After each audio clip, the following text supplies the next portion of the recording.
You're about to listen to Whiskey Hell Podcast, a show centered on recent news, excellent craft beer, and absolute debauchery. While the guys are getting ready, you can reach them on Twitter at whiskey_hell.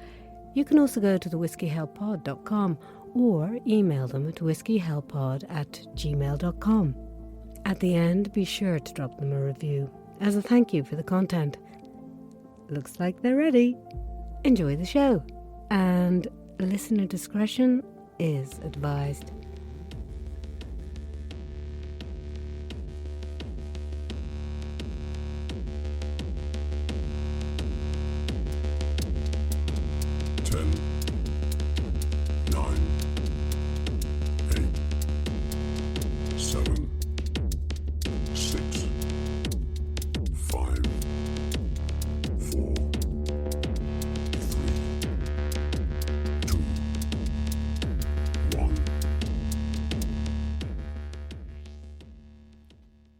Saturday night, 8:18 in the evening. This is Whiskey Hell Podcast, your week in review. The news, the things that just came crawling out of the dark this week. It was one hell of a week, Fitz. It certainly was. I'm anxious, maybe more anxious this week to get to really the fucking bombshell that Matt Taibbi and Elon Musk dropped last night. But just the news in general this week, like you said, it just all kind of came crawling up out of the depths of the darkest oceans, and now it's all kind of floating to the surface, and we have to deal with it now. Crazy. Well, we started off the week. You had some. We were going in a completely different direction. We had war in space, robot landlords buying real estate. China, it was published that they had 275,000 person quarantine camps being built. Yeah. A whole bunch of stuff went down during the week that completely changed things in China. Maybe, or Xi just backed out, and now they're relenting on some of their zero COVID business. We have Apple talk. There's a new House leader. Kanye West lost his ever-loving shit. Oh my God. Dude, I have a theory on Kanye. I want to run it by both you and Hefe, so maybe let's save Ye for when Hefe's on. Because I have a working theory, and to date, it's not been proven wrong. So I wanna get your guys' take on it. Well, I'm looking forward to it because it was a very unique meltdown that he had, and he even took a swing at the Phoenix Suns, and that kind of pissed me off. Agreed.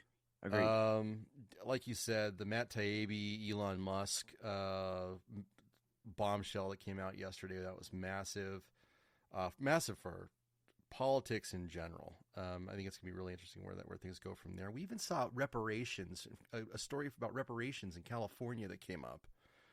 That one's bizarre. Week. That one's bizarre to me, and I don't think we have to spend long on that one, but I want to make sure we get to that one tonight, because it's truly crazy. We'll get to it. Well, in typical California fashion, right? I mean, that's right. I mean, it's not insane if you're living within the boundaries of California. Well, maybe some people think it's insane. But you get outside of the borders of California and you just look at them and go, what the fuck are you thinking? What are you thinking? Yeah. It's just crazy. We also have some cool shit to get to too. You have a Warp Drive article that I'm digging on. Yeah. And we got to talk about Cocaine Bear. That dropped this week. That was a little breath of sunshine. Oh, I love the fact that and this happens. Wow, going through puberty. This happens pretty often, I think, to all three of us, because we've got our feelers out there and we've got some listeners that are actively sort of participating in the show and saying, "Hey, have you seen this? Hey, check this out." You didn't even find that one. One of your boys found it, and I just find that absolutely not only endearing to him, but also just so rad that we now have that material for the show because he found Cocaine Bear. Yeah. It's epic. It's epic. Well, with that, let's get into beer one. Oh yeah, I'm so excited for this one.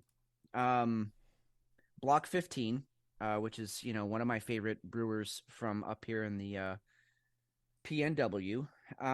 They have a cellar series, which I have never seen before. So I don't know if they've just been cellaring. I guess that's a word. Yeah, cellaring stuff. Yep. Yeah. For years, and then they're just now starting to put this stuff out. But yeah, see, this one was bottled this year, beginning of this year, January of 22. So anyway, this is one of their cellar series from Block 15. It's a beautiful bottle, by the way. So if you can get on Block 15, and yeah, you're on it. But this one is called Figgy Pudding, which I'm a huge fan of figgy pudding. I know that it gets a bad rap, and a lot of people just think it's a funny word to say, or they've never had it, or they've had it and didn't like it. I actually happen to like it. But this beer is called Figgy Pudding. It's an English-style barley wine matured in brandy barrels with extra spices. So I'm very excited to check this beer out. Doesn't look like they have the cellar series on their website there, does it? I'm still looking. I don't know that I see it yet. Barrel maturation program? That might be know. it. That's okay. Walk us through the beer though, because I Okay. actually want to know what figgy pudding actually is. I don't know. I've heard of it. I've just never. Well, No. it's in a Christmas song. I can't remember which Christmas song, but it is in a Christmas song. Okay, holy good God, there is a lot going on in this beer. Really, first thing that hits you is that sort of meaty fig or even like a date flavor. That's what hits you up on the front end. Okay. But then kind of going down the gullet, there's all kinds of like spice sex orgies happening back there. I don't know what all spices they put in there. I'm tasting maybe some allspice, maybe some cinnamon. I'm gonna even throw nutmeg in there, although I might just be now talking out my rear end. But that's what I'm getting. It's an unusual beer because there's like two parts to it. There's the beginning where you just get hit with the fig, but then the ending, it's a totally completely different beer because it almost, there's enough spice in there it almost burns. Of course, it's an 11%er, so maybe that's So the there's that burning too. that I'm feeling. Not It's kind of it's a cool burn though. It's not really super hot, heavy on the booze. It's not real boozy, but you can definitely tell it's an 11%er. Woo wee. Yeah, interesting. Is it your typical barley wine features though? It doesn't sound like Mm-mm. it is. It is not. It's much smoother than your typical barley wine. Okay. I would say it's even fruitier. Hmm. Yeah, I mean it's definitely fruitier than you get from a normal barley wine. I think the barley wine is what I'm getting the booze from, but yeah, that is a complex beer. I'm really interested. I got it. It was in my beer fridge, which I tend to have things a little bit colder in there, but then I take the beers out and I let them kind of warm up before I pour them. Right. And just because of the way things happened tonight, I poured it pretty cold. So I'm going to be really interested to see how this warms up and how it opens up. Because Yeah, typically that's when your barley wines really smooth out, is after they've warmed up a little bit too. So that's going to agreed. be interesting to see. Agreed. Well, good on you. So I'm sorry, that was called Figgy Pudding by Block 15, right? Correct. You got it. And that was a cellar series. Nice. Yes. And just figgy pudding. The real figgy pudding is it's a bread pudding, and then the part that sweetens it up is the dried figs. You got sugar in there, and your spices of choice, nutmeg, cinnamon, whatever. But it's really just kind of an unusual. I actually haven't had it in years. The last time I had it was when I was in over in Ireland.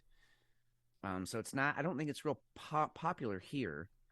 But it definitely has a good representation over in Europe, UK mostly. Um, there's also I just let it kind of sit and just kind of rumble around in my mouth. There's also a little bit of a citrus ending to this, like orange peel Oh, wow. at the end of it. Yeah, I'm telling you, this is very complex. I'm pleasantly surprised. I bought this with every intention of loving it, and so far it's living up to that. I really, it's a very good beer. Nice. All right. Yeah. So, what about you? What are you killing over there?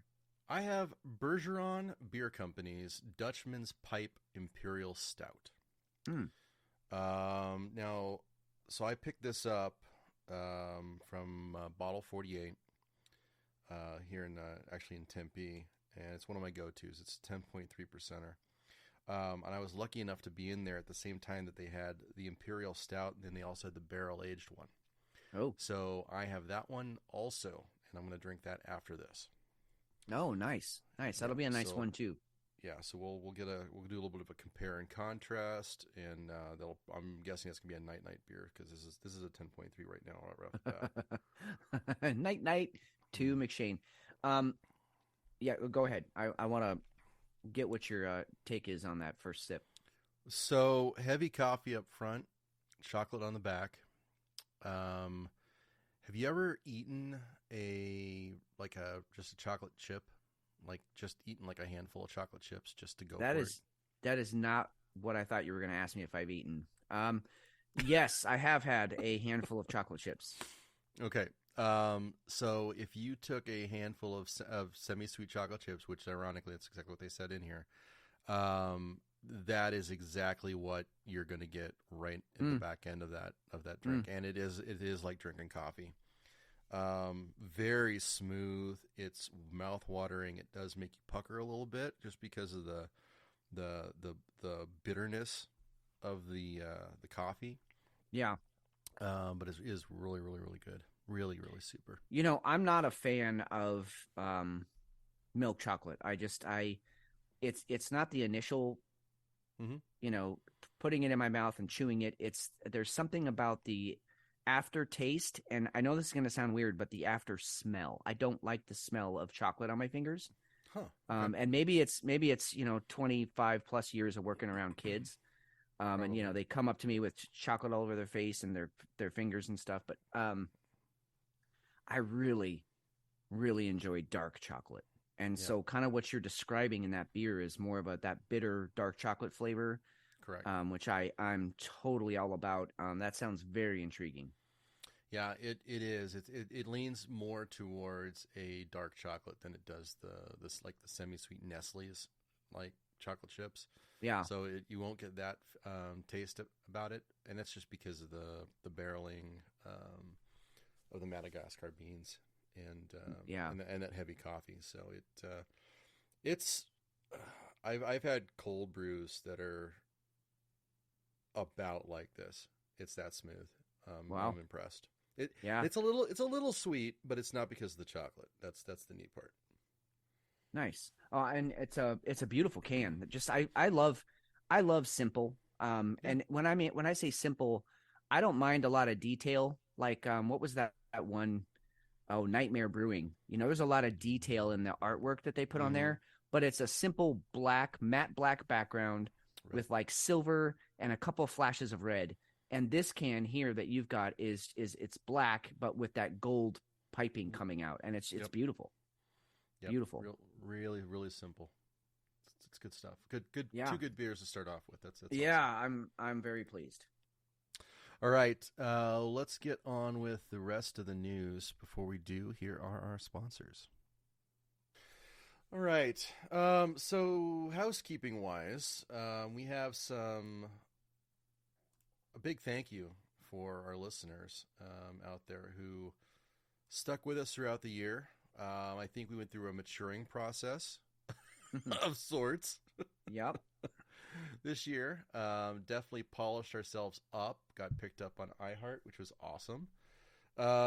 It's kind of opening us up to a whole nother, probably, hopefully, what will end up being a banging 2023, next level kind of stuff. I'm hoping for. So, but very, very cool. Everybody out there who has podcast or has just a regular Spotify account, definitely check your Wrapped feature. Yeah, this very was so cool. Very cool. I fucking hate it when Apple does this shit, but Right. for some reason Spotify did it like so right. And I think it's not so much the spinny, kind of cutesy artwork stuff, but it's the stats that they were able to throw at us. I found the whole thing. I've watched it 3 times, and not just because I'm like really, high on our show, but just because the stats they're useful, and it's like really good, useful information. They totally were. They totally were. And it was really cool going back and seeing what shows were most popular on for over the year. New York City and the Chinese Police. That was one of that was a big one. Yeah, that was one of our biggest shows. Yeah. I couldn't believe we got a little over 50 shows in this year. That was fantastic. Well, we're on the grind, man. We're on the grind, and we love it. Yeah. Yep, week to week. I don't think we missed too much, so that was pretty No awesome. shit. I mean, not to brag, but like even if we were not at home, like even when we were out of state, we just made it happen. And I'll be honest, if we didn't have the listeners that we have out there, the people that, week in and week out, not only jump in and listen and support us, but then also, give us content for the show and join in on our polls on Twitter. If it wasn't for them, I'd be like, I'm out of town this week. Let's skip it. But I know there's people out there waiting for the show. And so we just make it happen. And I love that. It's definitely a labor of love. So big shout out to our friends in Australia, Ebony for one. We have listeners in Canada, Dave. Thank you very, very much. United Kingdom, we've got folks. Norway, I was checking the stats the other day, and India even came up. That was phenomenal. I think we need to get more Bollywood in our show, though. What do you think that'd be okay? Oh, there's nothing more than I like than watching Bollywood movies when I've had, like, I won't say one too many, but I'll say that I had like the perfect amount of beer that night, and I'm not ready for bed, right? I'm not tired, but I can't move a muscle in my body. I'm just kind of this like piece of like beer just sitting on the couch. Yep. I love throwing on some of those Bollywood movies. They are fantastic. And do yourselves a favor if you haven't done that. If you smoke, if you are 420 friendly, which it just doesn't do anything for me. Otherwise I would be. But if that's in your wheelhouse, I would say just smoke a huge blunt or smoke a bowl and put on some Bollywood stuff, because you will never be more amazed, laugh harder, and fall in love faster than you will in one of those movies. They're phenomenal. They're just incredible. See, and I was totally joking, and now I have to go back and start watching some Bollywood. Oh, dude. No, you definitely do. As far as polls this week, we talked about gaslighting. Let's get to why gaslighting was important. Yep. So before we go, we must celebrate together that Merriam-Webster finally got it right.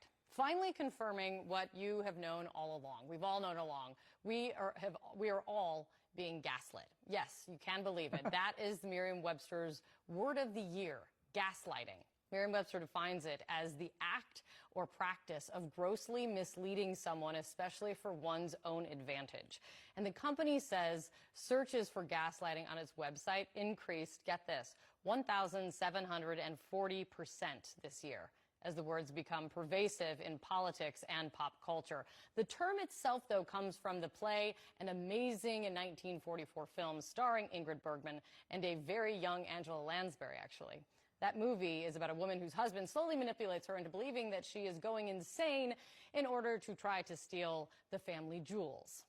So there's that. So the gaslighting, my friends, will continue. And now at least we know we're not alone in it.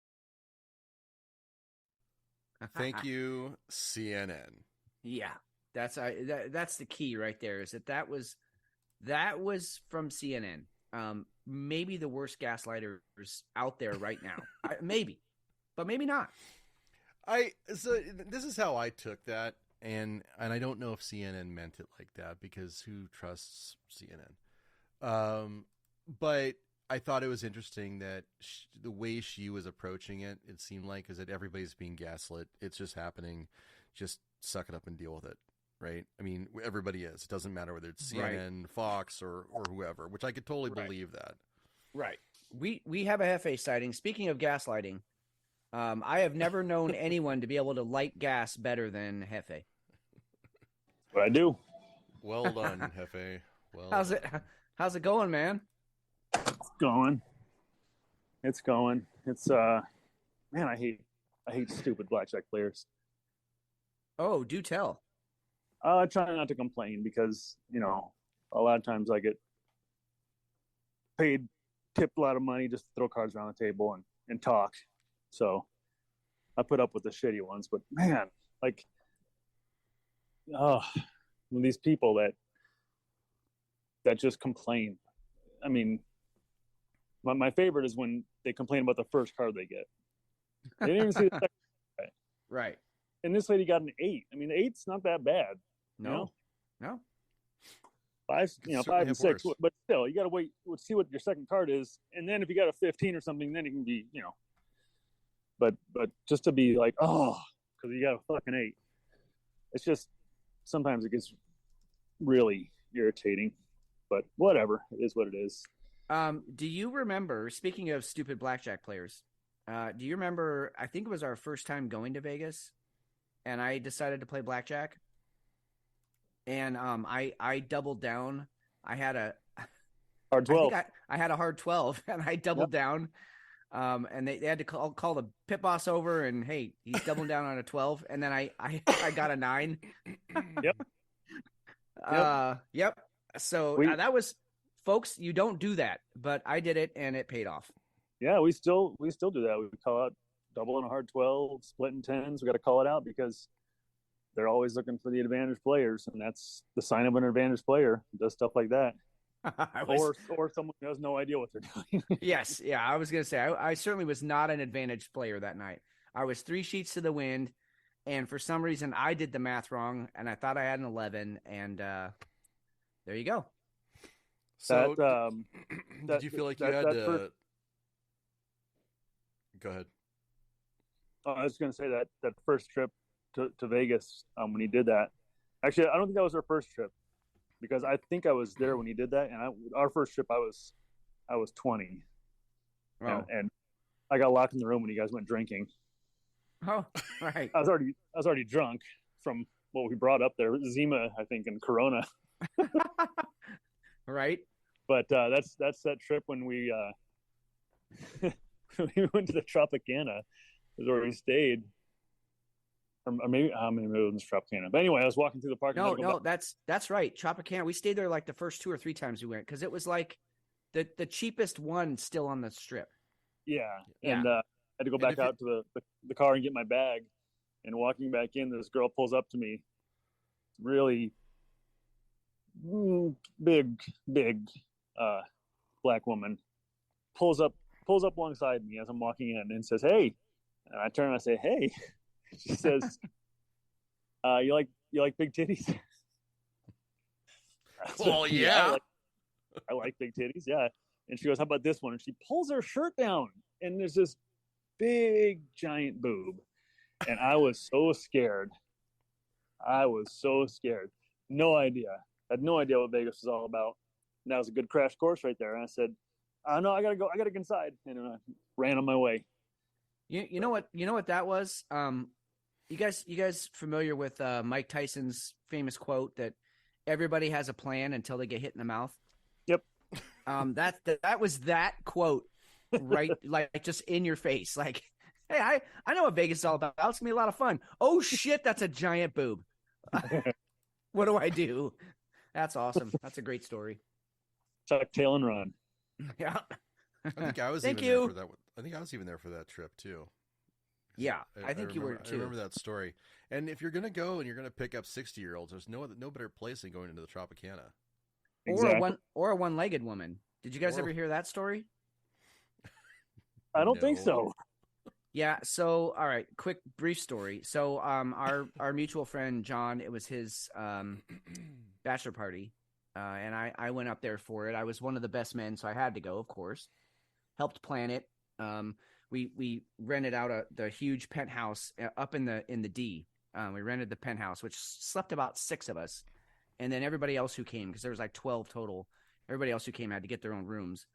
But anyway, we show up. We pregame in the room, so we're all a little bit buzzed anyway. We were playing some drunk driver, and I don't remember what else, just some card games. But we're drinking in the room. Security gets called because they're playing the music too loud. Whatever, it's the penthouse. Fuck off. But we go downstairs and we go to, I want to say it might have been the D, but it might not have been. Anyway, there's a bar and a dance floor.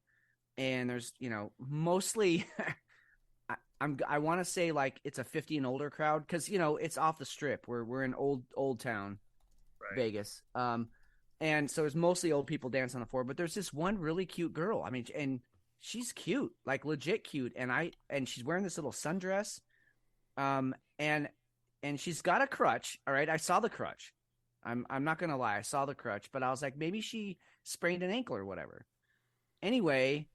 Our friend John's out there dancing with some girl. Our friend MJ is out there dancing with some girl, and I'm like, fuck it, I'm gonna get out there. I'm feeling it. I'm a little buzzed, and I go out there and start dancing with her. And it literally took me probably half a song to look down and realize she only had one leg, and so she's kind of doing this weird little hopping dance, which I didn't take away from her sexiness at all. This is not a criticism. She was like she was legit pretty.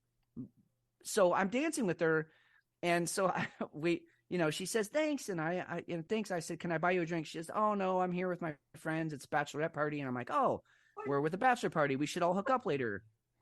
Well, come to find out, basically most of her friends she met in some sort of rehab setting, and so. Some of them were missing legs. Some one gal had I guess some sort of severe back injury, so she was in a complete wheelchair. Another girl had one of those. It wasn't a robotic arm, but it was one of those arms that she kind of had to like click into place, and then she could grab drinks with it. So that was my contribution to the entire trip, was that I got us set up and hooked up with a bunch of amputees. Yeah. Yep. That's fantastic. Hey, there's nothing wrong with that. And I'm sure was it the pogos that she was doing? No, actually, no, it was cooler than that. She was kicking her little stump through her sundress at me, at me, and then it would go behind her, and then she'd spin around. But she wasn't just jumping, is my point. Practiced. She had some spin moves. But I'm telling you guys, she was a solid 8. Huh. So I don't know where to... I tried. I was single. This was right after my big breakup with my ex. I mean, like 2 months raw from it. And I'd been together with her for 14 years. So I was hurting. So I was like, anything that's moving. And then there's some other stories from that trip. John's brother tried to hook me up with this girl, but then he passed out and bled all over the bathroom, so he never got her text. So then I didn't get to hook up with her. It was a whole thing. That whole trip was Vegas. Like, if you could have a defining Vegas trip, that one had a little bit of everything. Well, it sounds like it was pretty close to Very Bad Things, one of the greatest Vegas. Well, yeah, except I didn't cause the amputation. Well, there were no hookers that were killed. That was good. That we know of. All right, point taken. Yeah. Very Bad Things. Wow, that's a movie I haven't thought about in a long time. Holy shit, what a movie. Yeah. Look at the lineup on that. Look at the lineup on that movie. Christian Slater, Cameron Diaz, Jeremy Piven. Who else? John Favreau. Yep. Daniel Stern. I don't know anybody else, but still, that right there, that's a pretty big. That was such a. I mean, that was one of those movies you felt guilty for loving. Oh yeah, and then it all comes to fruition at the very end when everybody's a paraplegic and they're all rolling around in the backyard hitting each other, and Cameron Diaz is losing her shit because this is not how her life should have turned out. Right, but she married that guy. Yep. The prostitute that they kill in that, was a pretty famous porn star. Yes, I did know that. Yeah, her name is Kobe Tai. Tiny little Asian girl. There she is. She was Tina as Carla Scott. There she is. Yeah. Although the ranks of Asian stars in the adult film business has been growing, few have reached the status of Kobe Tai. She and Asia Carrera are probably the two most popular Asian women in Western porn. Yeah. And she died really well. I meant to ask you guys last week. It was last week we were talking about Judgment Night. And I kept forgetting to look it up. But was that Dennis Leary? Was he in that? Judgment Night. Yeah, we were talking about Judgment Night. Yeah, that did come up. Efforting.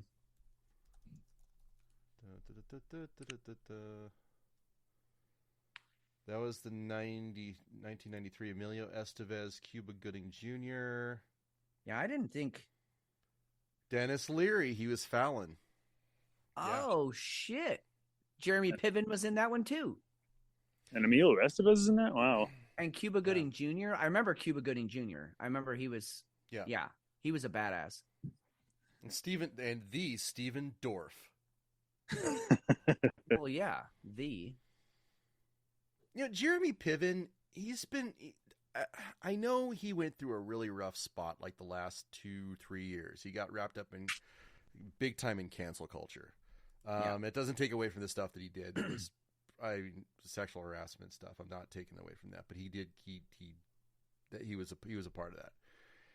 And his career has kind of gone sideways, but he was in some phenomenal movies. I mean, he was very, very lucky to be in some of the movies that he's been in. Oh yeah, and TV shows. I mean, he was in Entourage. Yeah. I mean, it's still an amazing show. One of the greatest characters ever is Ari Gold. Yeah. Oh, easily. Yeah, absolutely. Did you ever watch Mr. Selfridge? No. Okay. So Mr. Selfridge, he kind of played a sleazy boss, but it was on Masterpiece Theater.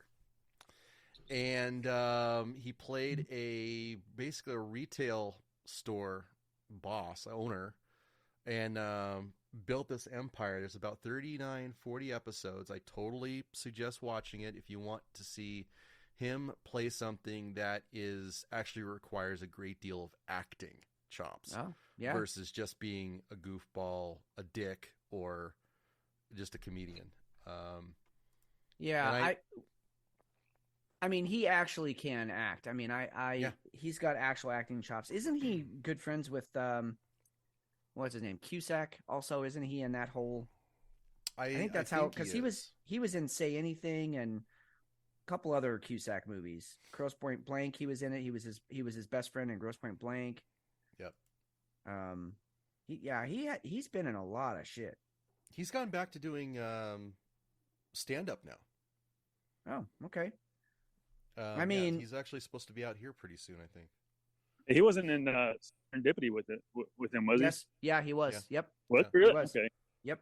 Thought so. But I thought so, but I thought that's way too many movies for them being together. But I guess I think they're really good buddies. Like, I think they, and this is unconfirmed, but I think like the Hollywood neighborhood they live in, they're like 2 houses down from each other. That's pretty cool. Yeah. He was in Black Hawk Down. Oh wow. Black Hawk Down. I had no see. idea. Okay, here's my hot take. This is an unpopular opinion. I fucking hated that movie. I thought it was terrible. So the girl I was dating when that came out, we went to go see that, and I think it was either Payson or Prescott. We ended up having to walk out because it was too bloody for her, so I never actually watched the rest of it. Well, in my opinion, you didn't miss much. I I thought it was very arbitrary, it was way too Hollywood. I was going in there looking for like, this is the actual events, this is how it happened, and it ended up just being hey, if you want to have a bigger dick, join the army. And that's what the whole movie basically was about, and I thought it was terrible. Well, when did it come out? I mean, Black Hawk Down was right in the middle of Afghanistan, Iraq, all that. So that was 2001. Oh, and that kind of like right as 9/11 happened. Yeah, that's exactly why you got it. That's exactly because it took place in Somalia, wasn't it? A Somalian? Yeah, it was a Somali story. Yeah. That was a Ridley Scott movie, which we shouldn't have been there anyway.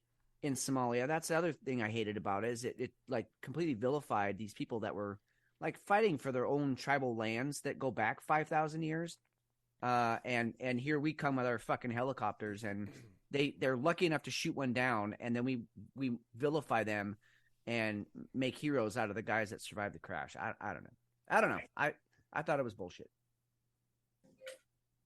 That was another good cast, though. Oh, great cast. I love Hartnett. Ewan McGregor, I love him. Sizemore, Eric Bana was in that. Wow. Yep. Sam Shepard. Also. Yeah. Damn. I got a good story about a homeless Eric guy. Bana? Oh, okay. You know, he tried to pass himself off as John Bana. I'll tell that story another time. That sounds like a good one. I got to get back inside. All right, man. All right. We'll see you next break. All right. See you. All right. Just to wrap up the gaslighting piece, thank you for the feedback on the poll this week. Mainstream media was the clear winner at 52.4% of the voting for mainstream media gaslighting. Our whole premise was after Merriam-Webster put that out, that, who do you think gaslights more? So our options were mainstream media, government, big pharma, or your mom. Which, thank you. I love how many votes your mom got. Yeah, totally. I think honestly the clear winner was all the above. Yes, I was just gonna say. So, yep. So I totally fault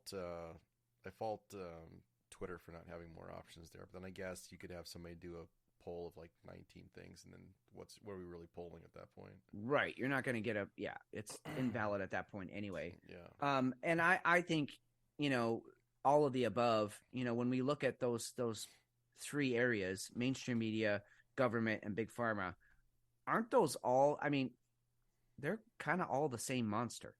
It feels like that, right? Yeah, they're all being controlled by the same puppeteer. I feel like that's. No, I think you're right. And one of the things that I struggled with to not put onto that poll was Republicans and Democrats, but that kind of falls within government. Yeah, and who's running them? Big pharma, government. Yeah. I mean, it all kind of trickles down. Well, so, whoever the lobbyists are, mostly that's money. Big pharma, big oil. That's why I got into a little bit of an online debate the other day with somebody who was like, electric cars are the future. And so I was like, okay, I got to jump in on this one because you're a fucking idiot. But one of the things I said is I was like, just to end this debate, how many lobbyists are there for big oil?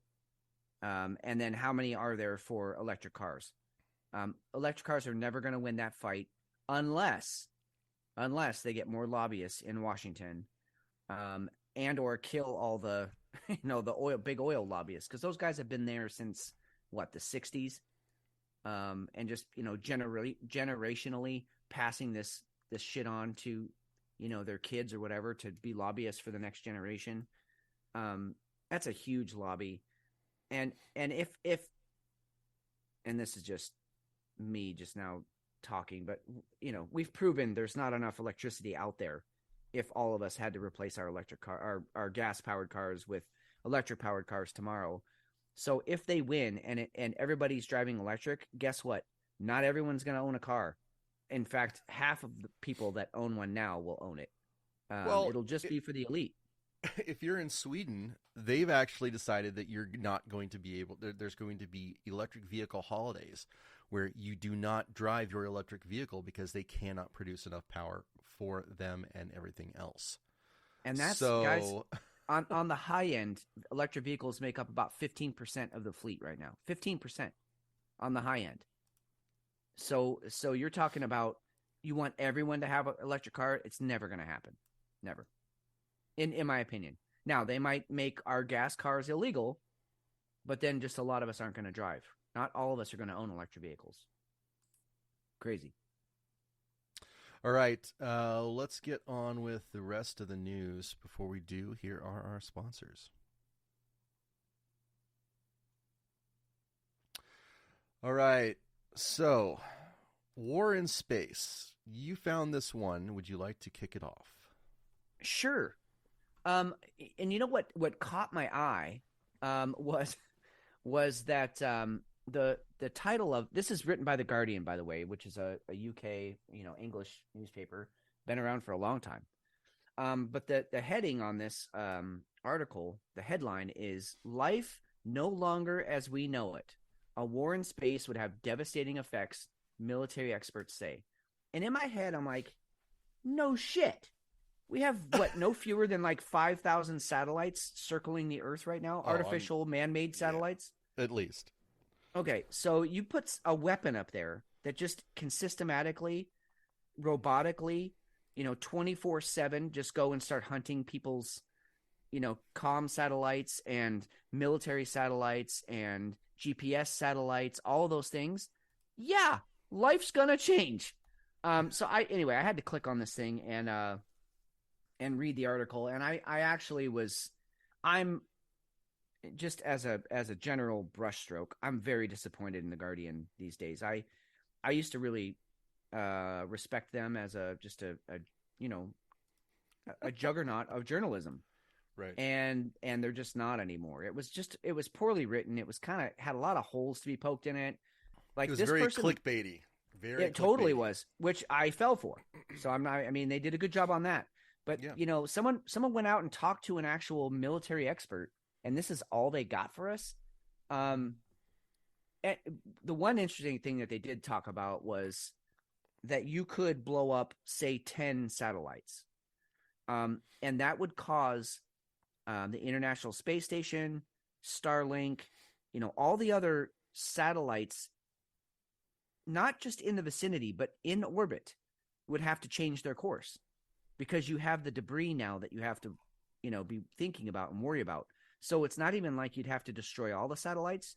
You just have to destroy enough to make the debris field unnavigatable, and you destroy all the other ones, de facto, which I thought that was kind of a cool point, just as a thought experiment, think about all the debris that's floating around up there. But otherwise, it was, there you go. There you have it. It would change life as we know it. No shit. Well, and I think you're absolutely right. But the interesting things that they did bring up was that Russia took out one of their own satellites just to do it, because they wanted to be able to, because they thought they could, and China did the same thing back in 2007. Yep. We haven't done it yet, apparently. I don't know whether we know that we can, and why would we do something stupid like that, or maybe we can't. I have no idea. I just find it very interesting that this is popping up right now, just out of the blue. That was my takeaway. Definitely, I agree with you on that. And I remember, remember when everyone laughed at Ronald Reagan when he launched the Star Wars program? Yep. Like, why would there need to be a war in space? But this is why. This is why. And I also found it.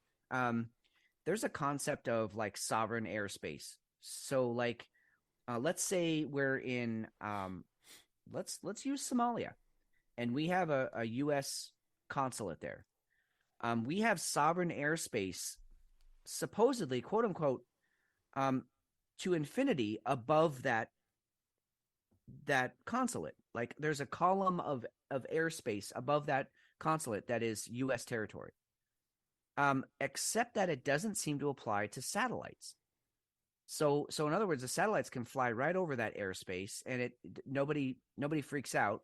Number one, because it's really hard to track all of that. And number two, like, what are you going to do? Shoot down the satellite?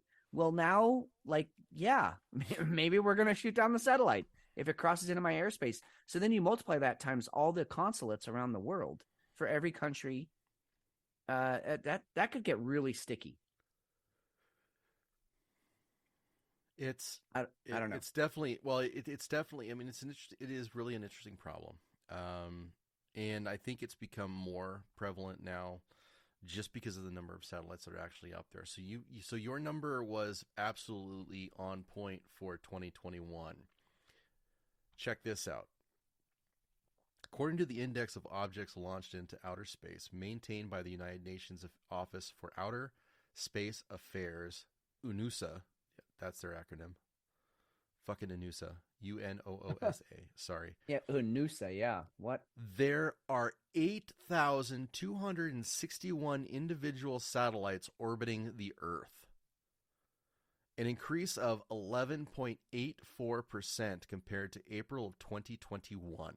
Wow. By the end of January 2022, there were 12,293 objects launched into space. God damn. So we're just launching these things up like two a minute. Fuck. Yeah, and eventually, like, that's going to be a problem. I mean, you can't. I mean, we're either going to have to let those things sort of their orbits degrade and let them burn up in the atmosphere, or we're going to have to launch them towards the sun. Like, we can't. There's only so much space up there. Well, I thought some of the as part of that article was to go into what kind of, what space combat could look like. Yeah. The most bizarre one was another satellite that had a robotic arm that could reach out and grab the other satellite and chuck it. And just like, boom, you're out. You're out in space. Throw it out of the way. Okay. Yeah. I don't know. I don't know why you wouldn't just take out the satellite versus do something like that, but okay. I mean, that's something you could do. Because, like, the only thing that terrifies me more than deep water, and just being stranded out in the middle of, say, the Pacific, like, no chance of anyone ever finding you, and you just have to tread water until either you're tired or something bigger finds you. Right. The only thing more terrifying than that is, being an astronaut and your tether breaks and you're out floating. What do you do at that point? Well, there was rumors that they gave the astronauts cyanide pills, right? That they could eject a cyanide pill into their mouth. Just end it. Yeah, and then you're just dead, so that you don't have to live for 2 weeks without. Well, you wouldn't even make it that long without water. But yeah, just floating off into the emptiness of space. That's terrifying, dude. It absolutely is. But if you're gonna go, and you're like, I mean, you at some point, I don't know. This is a really interesting idea because I've never thought about that, of just being lost. I was just gonna say, I don't think most people have thought about how terrifying this is. To just be launched off into space and to just be tumbling. There is no up, there is no down, left, right, none of that. You're just tumbling. And also starving. And you have to pee in your suit. You have to shit. You have to. I mean, well, you're wearing a diaper at that point anyway, so you're good for a little bit at least. Till it overloads, okay, a little bit. Those things are designed for like an hour, 2 hour spacewalk. That's not designed for days of you floating out there. So you die with the worst ass rash ever. Some sort of infection on your genitals, your penis. And starving, and then you probably die from dehydration. Really, that's what it. I mean, I know their packs have a certain amount of water, but it would eventually run out. I'm opening my suit and just ending it. I'm done. Right. It's fine. That's right. Just suck the oxygen out. End it. I'm done. But probably hang out for a little bit, right? I mean, at some point, you just kind of enjoy the ride for a little bit. You're way out in space and nobody's ever been here before. Well, what was Tony Stark's quote? Staring into the terrifying indefiniteness of the universe, or something like that. Like, it would be beautiful for a little bit. And then and then the reality of it sinks in that I'm going to die anyway. Might as well finish it. Yeah, Wow. and then maddening, and then I gotta go. Right. This show took a dark turn. Let's what do we got? What do we got next? You want to go robot landlords? I do because well, okay, let's talk about the article, but then I have a personal, like a friend whom you've met. She had an experience with this. So robot landlords are buying up houses. Now, the whole idea is that they're using algorithms and computer programs to find houses that would be the best quality, the best home to be able to turn around and not sell, but to actually rent out. And they're targeting low and limited income areas, middle income, blue collar type areas where people don't have a lot of options. They're not going to be able to, it's going to be more difficult for them to own a home. But these programs are picking out homes that are all under $200,000 in price, buying them. Their companies are buying them, and then they're turning around and renting them out. And when they rent them out, it's not even really a landlord. It's actually the programs are actually built around having very limited workforce. It's much more like an Open Door or a what are those other ones that are buying up homes? Those are actually to sell, but it's all automated. It's all automated. There's no landlord to deal with.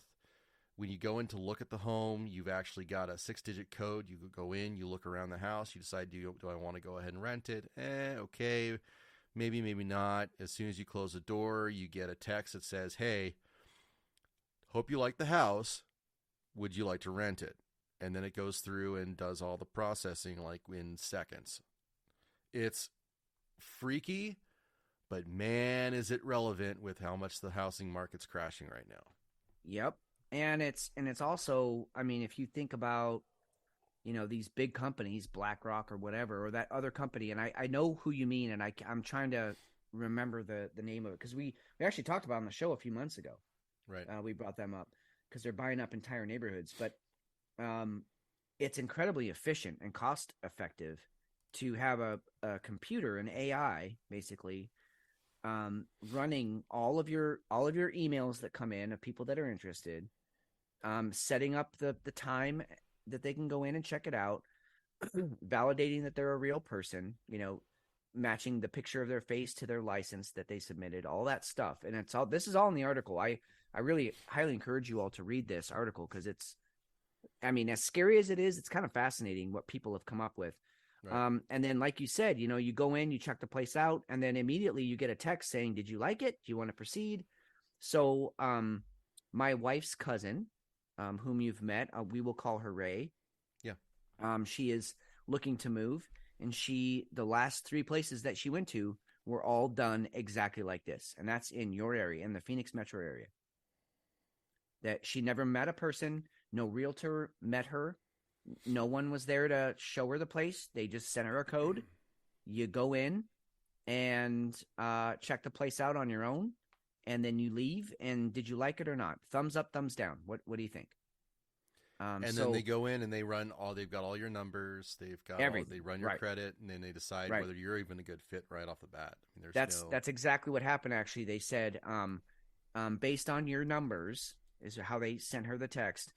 You would qualify for a 1-year lease on this house. Do you want it? So I'm on their site now, and here are the sites, which is very telling: Cincinnati, Cleveland, Kansas City, Minneapolis, Pittsburgh, and St. Louis. Wow! You got your blue collar, post-industrial, yeah. Very not. These are all rough areas. Oh yeah.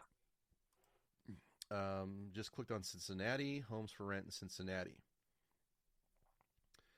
4 bedrooms, $2,190 a month. 3 bedrooms, $118.90 a month. Looks like $18.90 a month is pretty. Yeah, I mean, look at that. 1.5 bath, 1 bath. So these are older homes, because post well, let's just say pre 1980s, most of the homes were built with one, maybe two bathrooms. Right. Right. Because that's, the whole family just shit and showered in the same room. So 4 bedrooms, and that's in a 1,650 square foot home. Wow. Wow. So you that guys seems can go really to this. small. Imagine -homes.com. You guys can go ahead and look at this for yourself. And this is a vice.com article, by the way. Yeah. But yeah, this is the home. We're looking at it now. It's got like some aluminum siding, relatively flat roof. Doesn't look bad on the inside. No, nice wood floors. They've done yeah. a good job, fixing it up, making it look nice. And it's Not kind all of the new typical appliances. Yeah, typical Cincinnati too. Sure. It's still Yeah. got an open backyard, open side yard, stuff like that. It's just really fascinating. Stop right there on that picture. Go ahead, Okay. finish your sentence, but don't go past that picture. No, it's okay. Go ahead. I'm good. No, do you know a true professional vacuumed that carpet?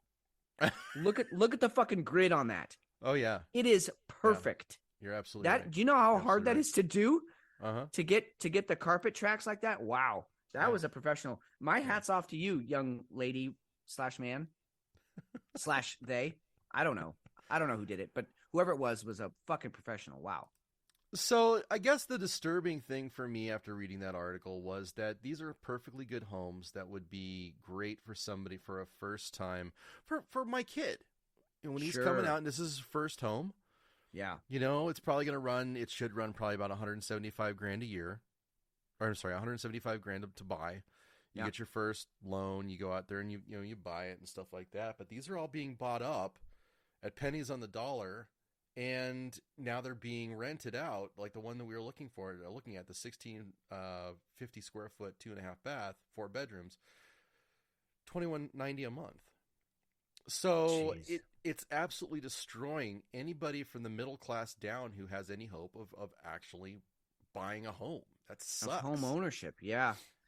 So just to put it into context, and I'm sure every part of the country is different, and we'd love to hear from you, listeners. If you could, shoot us kind of, if you own your home and or not own it, but, you're paying the bank who owns it, and not renting, kind of what your square footage is, how many bedrooms you've got, and what you're paying. Because to put it in perspective, I've got a 1,900 square foot house, basically 3 bedrooms, although they knocked out the wall in the master, so it's one big master. So let's just call it what it is: 2 bedroom, 2 bath. But 1,900 square feet on a 1/3 acre, and we're paying $1,100 a month for our mortgage. So you're looking at some of these homes that are, this one's 1,700 feet, so 200 less square feet than I've got, and it's 2,000, almost twice as much as I'm paying every month. And you're renting it. Right? You don't even, like, at the end of everything, you don't even have anything to show for it. Oh, this is in Wentzville, Missouri. So this is going to be in the St. Louis area. Man. Baldwin, Missouri, 5 bedrooms, 2.5 baths, 2,637 square feet, $2,650 a month. That one actually is probably the best deal we've seen, because that's like $100 a square foot that you're renting that for. That's not bad. My house is $3,221 for square feet, and my mortgage is probably around $1,700. Yeah. People are getting raped, and again, they're not going to get anything to show out of it. They're getting a rental history. That's what they're getting. Right, and at the end of it all, you're paying, for someone else's yacht. You're paying for someone else to play around on the stock market with your money. But I also know, like, for instance, my mom is in a situation where she never wanted to have to take care of a house. She didn't have the know-how. She didn't have the extra money to set aside in case the hot water heater broke or you needed a new roof or whatever. So renting always made sense for her. And I know that there's that population out there too, that, either absolutely. because of the hassle or your limited income, either way, you don't want to own a home. I mean, that just doesn't make any sense for you. But our point is, if you wanted to own a home, you're being priced out here. You're being completely priced out. You can't own a home in these areas. No. There's no more starter homes left. No. And what does somebody in this area do? You probably don't have the means to leave. Well, no, right. So you're pretty much stuck. So as far as a business investment, Colchis Capital, which those are the bad guys in this article, Colchis Capital. Yeah. It's a West Coast investment fund. They're going to make out bank because they've got people over the barrel, and that's not right. Nope. Granted, I get it. They're going to make money on it. They made the investment, so they're going to make some money off of it. But I mean, you know the rental game. I mean, yeah, you're in a house and you're bouncing to another house the next year because somebody's going to jack up the rent up by $100. Terrible. How are you doing on that beer? Okay, I'm glad you asked. I'm not quite finished with it, but as it's warmed up, I'll tell you what has calmed down is the fruitiness of it. Okay. I'm getting much more of the spicy, boozy, like it's breathing. Like there's fire in this thing. There's a energy to this thing that wasn't there when it was real cold. So it's only gotten better. I'm really, God, I'm so glad I not only found it, and then because I was like, I'll find another beer that's not quite as pricey, because this was probably a $14 bottle. Okay. So it wasn't cheap. It's not on the high end, but it's definitely, it was pricey. Right. But I almost didn't go for it, but I was like, no, figgy pudding, I gotta try it. It's tremendous. This is a great beer. One of the better beers I've had. Certainly one of the better barley wines I've had in a long time. So I highly recommend it. If you can find it in your area, do it. Pull the trigger, spend the $14. Great beer. How about yours? How are you doing? Well, I keep going back and trying to pour more out of the can, and there's nothing left. I absolutely love Dutchman's Pipe. Wow, that sounds really weird when I say it like that. Wow. Whoa. Hey, McShane. Easy. Ew. The Imperial Stout. It's fantastic. It mouth-watering, and it's one of those beers that if you have at the beginning of the night, you are going to be partying with your pants off later. Yeah. I'm just going to say it like that. That's what I'm getting from it. So awesome. I have my pajamas on now, but we'll see what happens later. That's well, right. and I will say to that point, and we've talked about this a little bit, but every beer is going to affect you a little bit differently. And, it could be your mood, the week that you had, whatever, but still different beers have different sort of mood enhancers to them. This one has completely mellowed me out. I feel like I've gotten more chatty, but I also feel like I could totally just mellow out to some Bollywood classics right now. Like I'm feeling chill. This is a really good beer to just kind of, I want to light a fire in the fireplace. That's what I want to do. Chestnuts roasting on an open fire. Yeah, exactly. But not, wait, did you say chestnuts or chestnuts? Chestnuts. Okay, those I don't like to roast. Wrong? Those I like to just kind of fondle. You like to fondle your chestnuts? Your chestnuts? Chestnuts, yes. Chestnuts?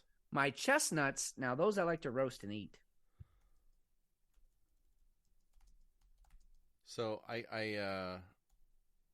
we wish you a Merry Christmas is to bring us some figgy pudding song. Oh, there it is. Bring us some figgy pudding. Yeah, okay, great. Thank you. I couldn't think of it. Let's go to our sponsors. It's time for beer 2. Let's do it.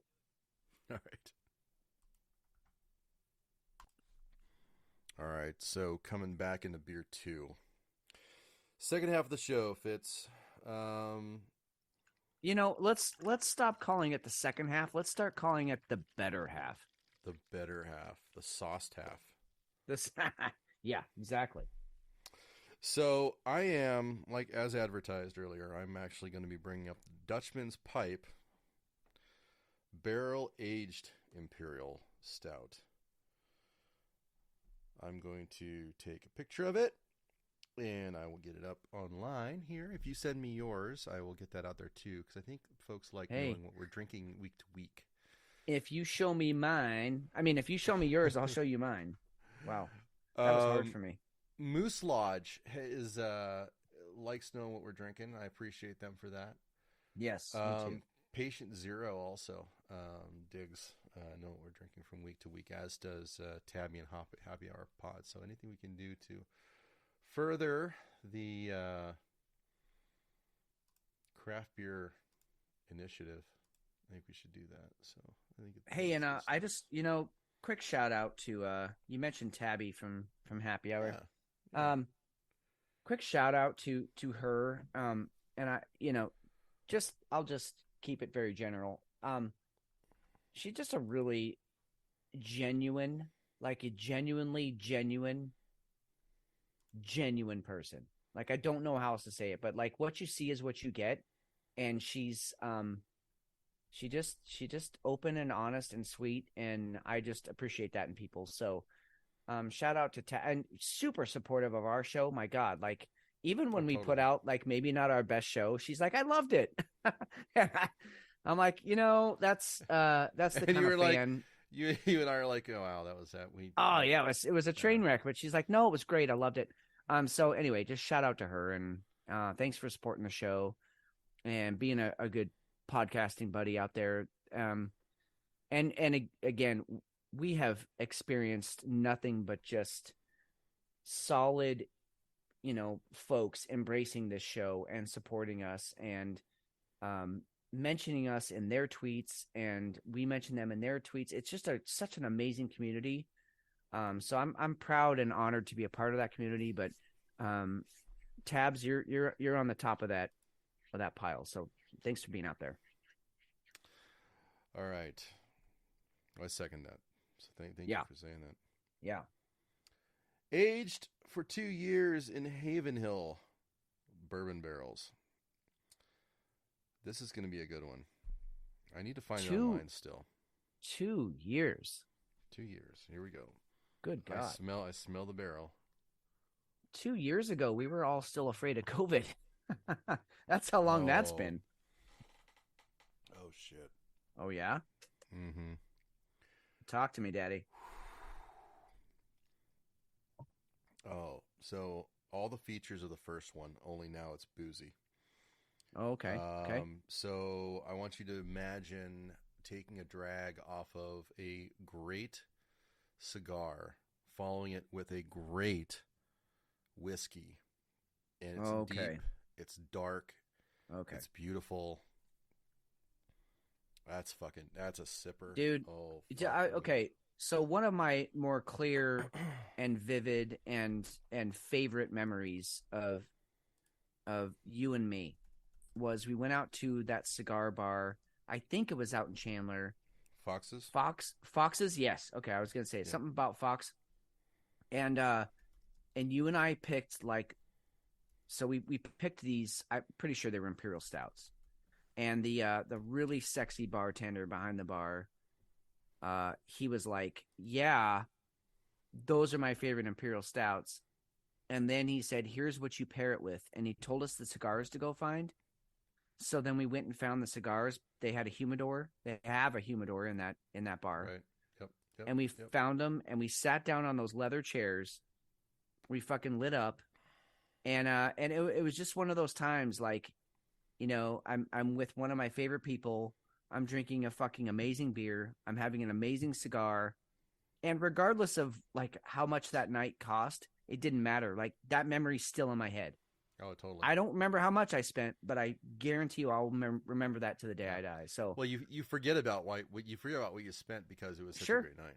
Period. Sure. I mean, you don't care. I don't care if it was $5,000 or if it was $20. Doesn't matter. It was a great night. So anyway, that's kind of when you're describing that beer, that's the memory that I have. Yeah. This is gorgeous. This is just a treat. Dude. I love it. Love it. This is gonna be a long sipper. I'm gonna be on this one for a while. What do you have over there for beer 2? So I went with another Sasquatch Brewing beer. They're they're out of Portland, Oregon here, which, I don't know if any of you have been reading on the news. Portland, Oregon is a fucking shit show. I mean, it's just a mess right now. But the brewers up there are still doing what they do, which is put out solid fucking beers. So this one is called Point Breakfast. Instead of Point Break, it's Point Breakfast, Breakfast. Okay. It's a French toast-inspired imperial stout, brewed with cinnamon, vanilla, and maple syrup. Now, I took a gamble on this thing. The last time I had a maple syrup-inspired imperial stout, I got fucked in the mouth by maple syrup all night, and I hated it. I'm hoping this isn't going to be that way, because first of all, Sasquatch puts out quality stuff, and they're not too, egotistical to think that they can just add as much maple syrup as they want. But also because it's got some cinnamon vanilla in there, which I'm hoping will, help balance out the flavor. So let's see here.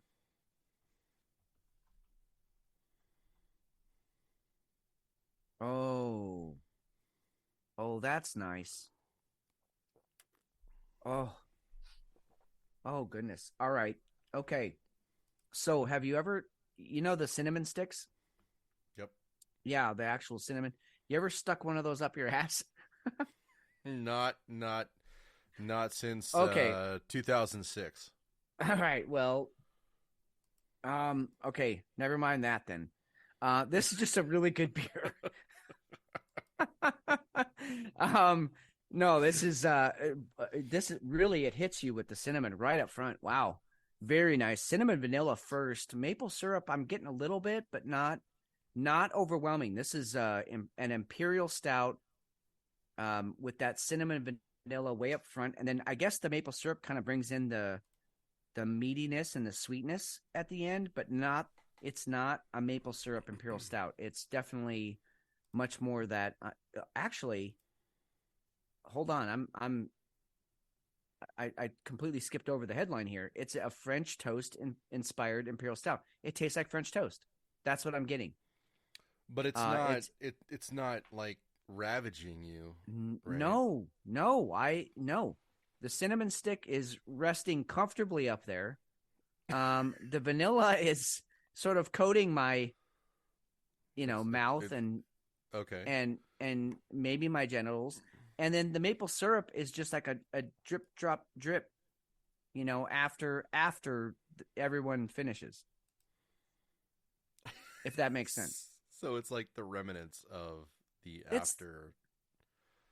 I mean, if we're gonna just stick with the analogy, it's the semen. It's the semen after it's post-coital semen that may or may not be leaking out of different orifices. But it's so good. It's a great beer. My point is, it's a great beer, and you all should go out and get it, and try it.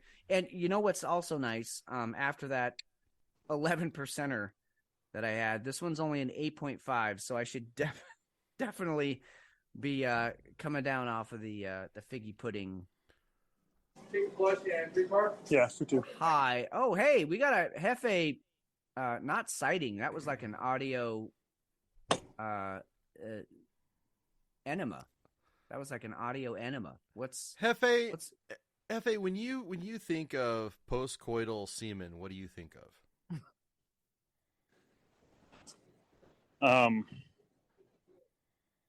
Get it off me.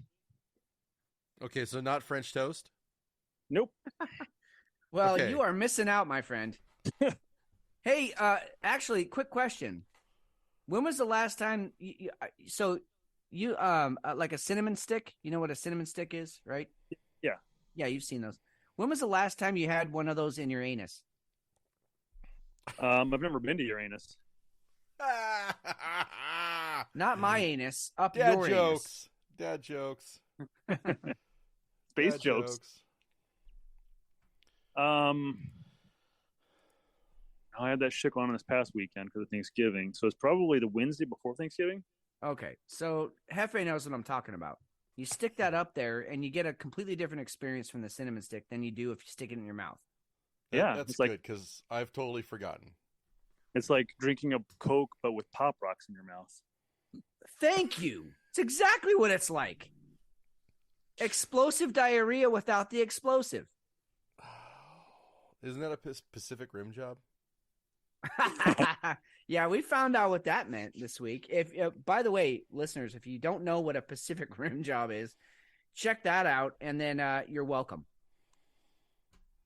Hey, can we Enjoy talk that about, with your can we talk about significant Kanye? other. Can we talk about Yeah. Kanye now that we're all here? Oh yeah. Let's hit yay, because I Right. have a theory, a working theory, and I need both of your opinions on it. But let's hear him first. Here's Kanye on Alex Jones. You're not a Nazi. You don't deserve to be called that and demonized.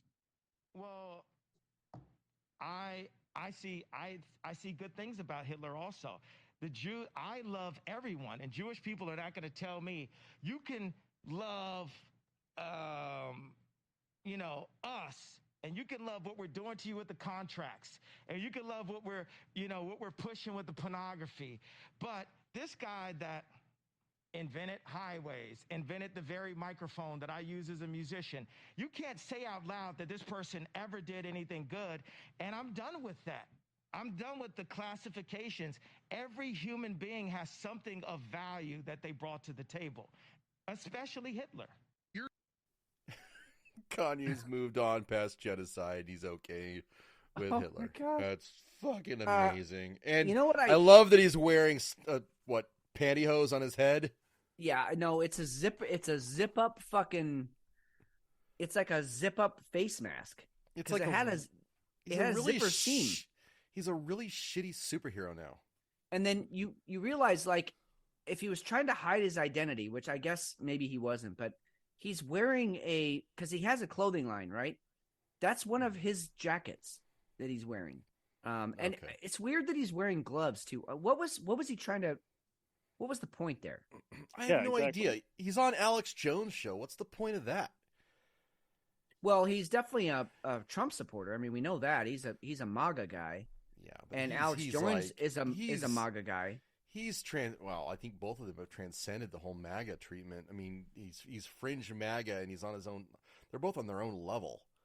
Yeah, well, they really are. Alex Jones, we never talked about it on the show, but Alex Jones got sued for saying that the Sandy Hook shooting was a conspiracy theory, that it never really happened. So he got sued. I mean, it was over $1 billion. It might have been $2 billion, and so he just declared bankruptcy. Yeah, he's in bankruptcy for like $1.5 billion.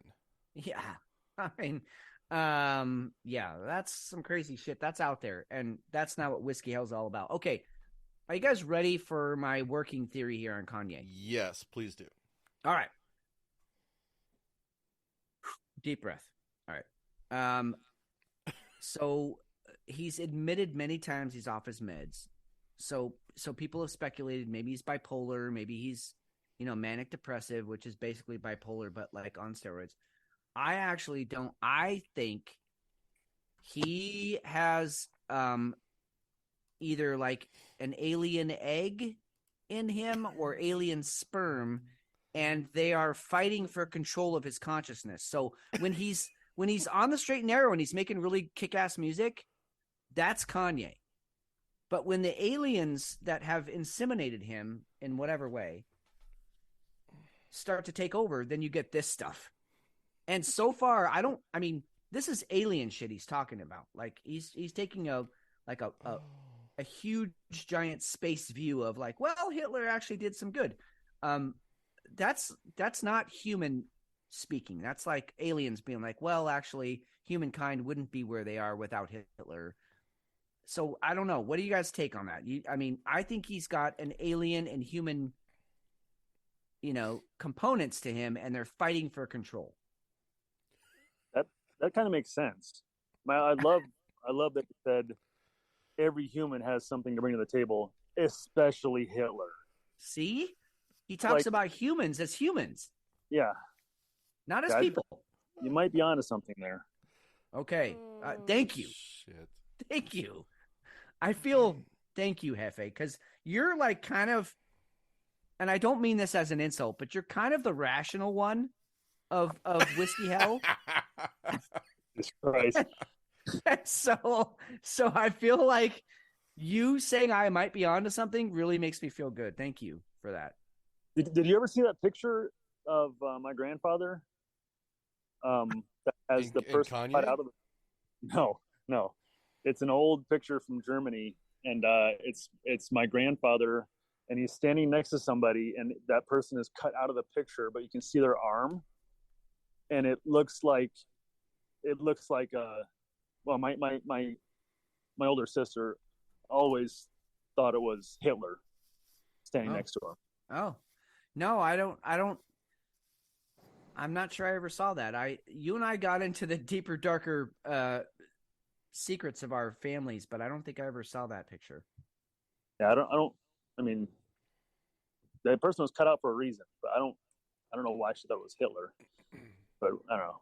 That's just yeah. So interesting. Are you saying the aliens are actually against the Phoenix Suns then? Because he also put Chris Paul on notice that he banged Kim Kardashian, and now we got a thing there.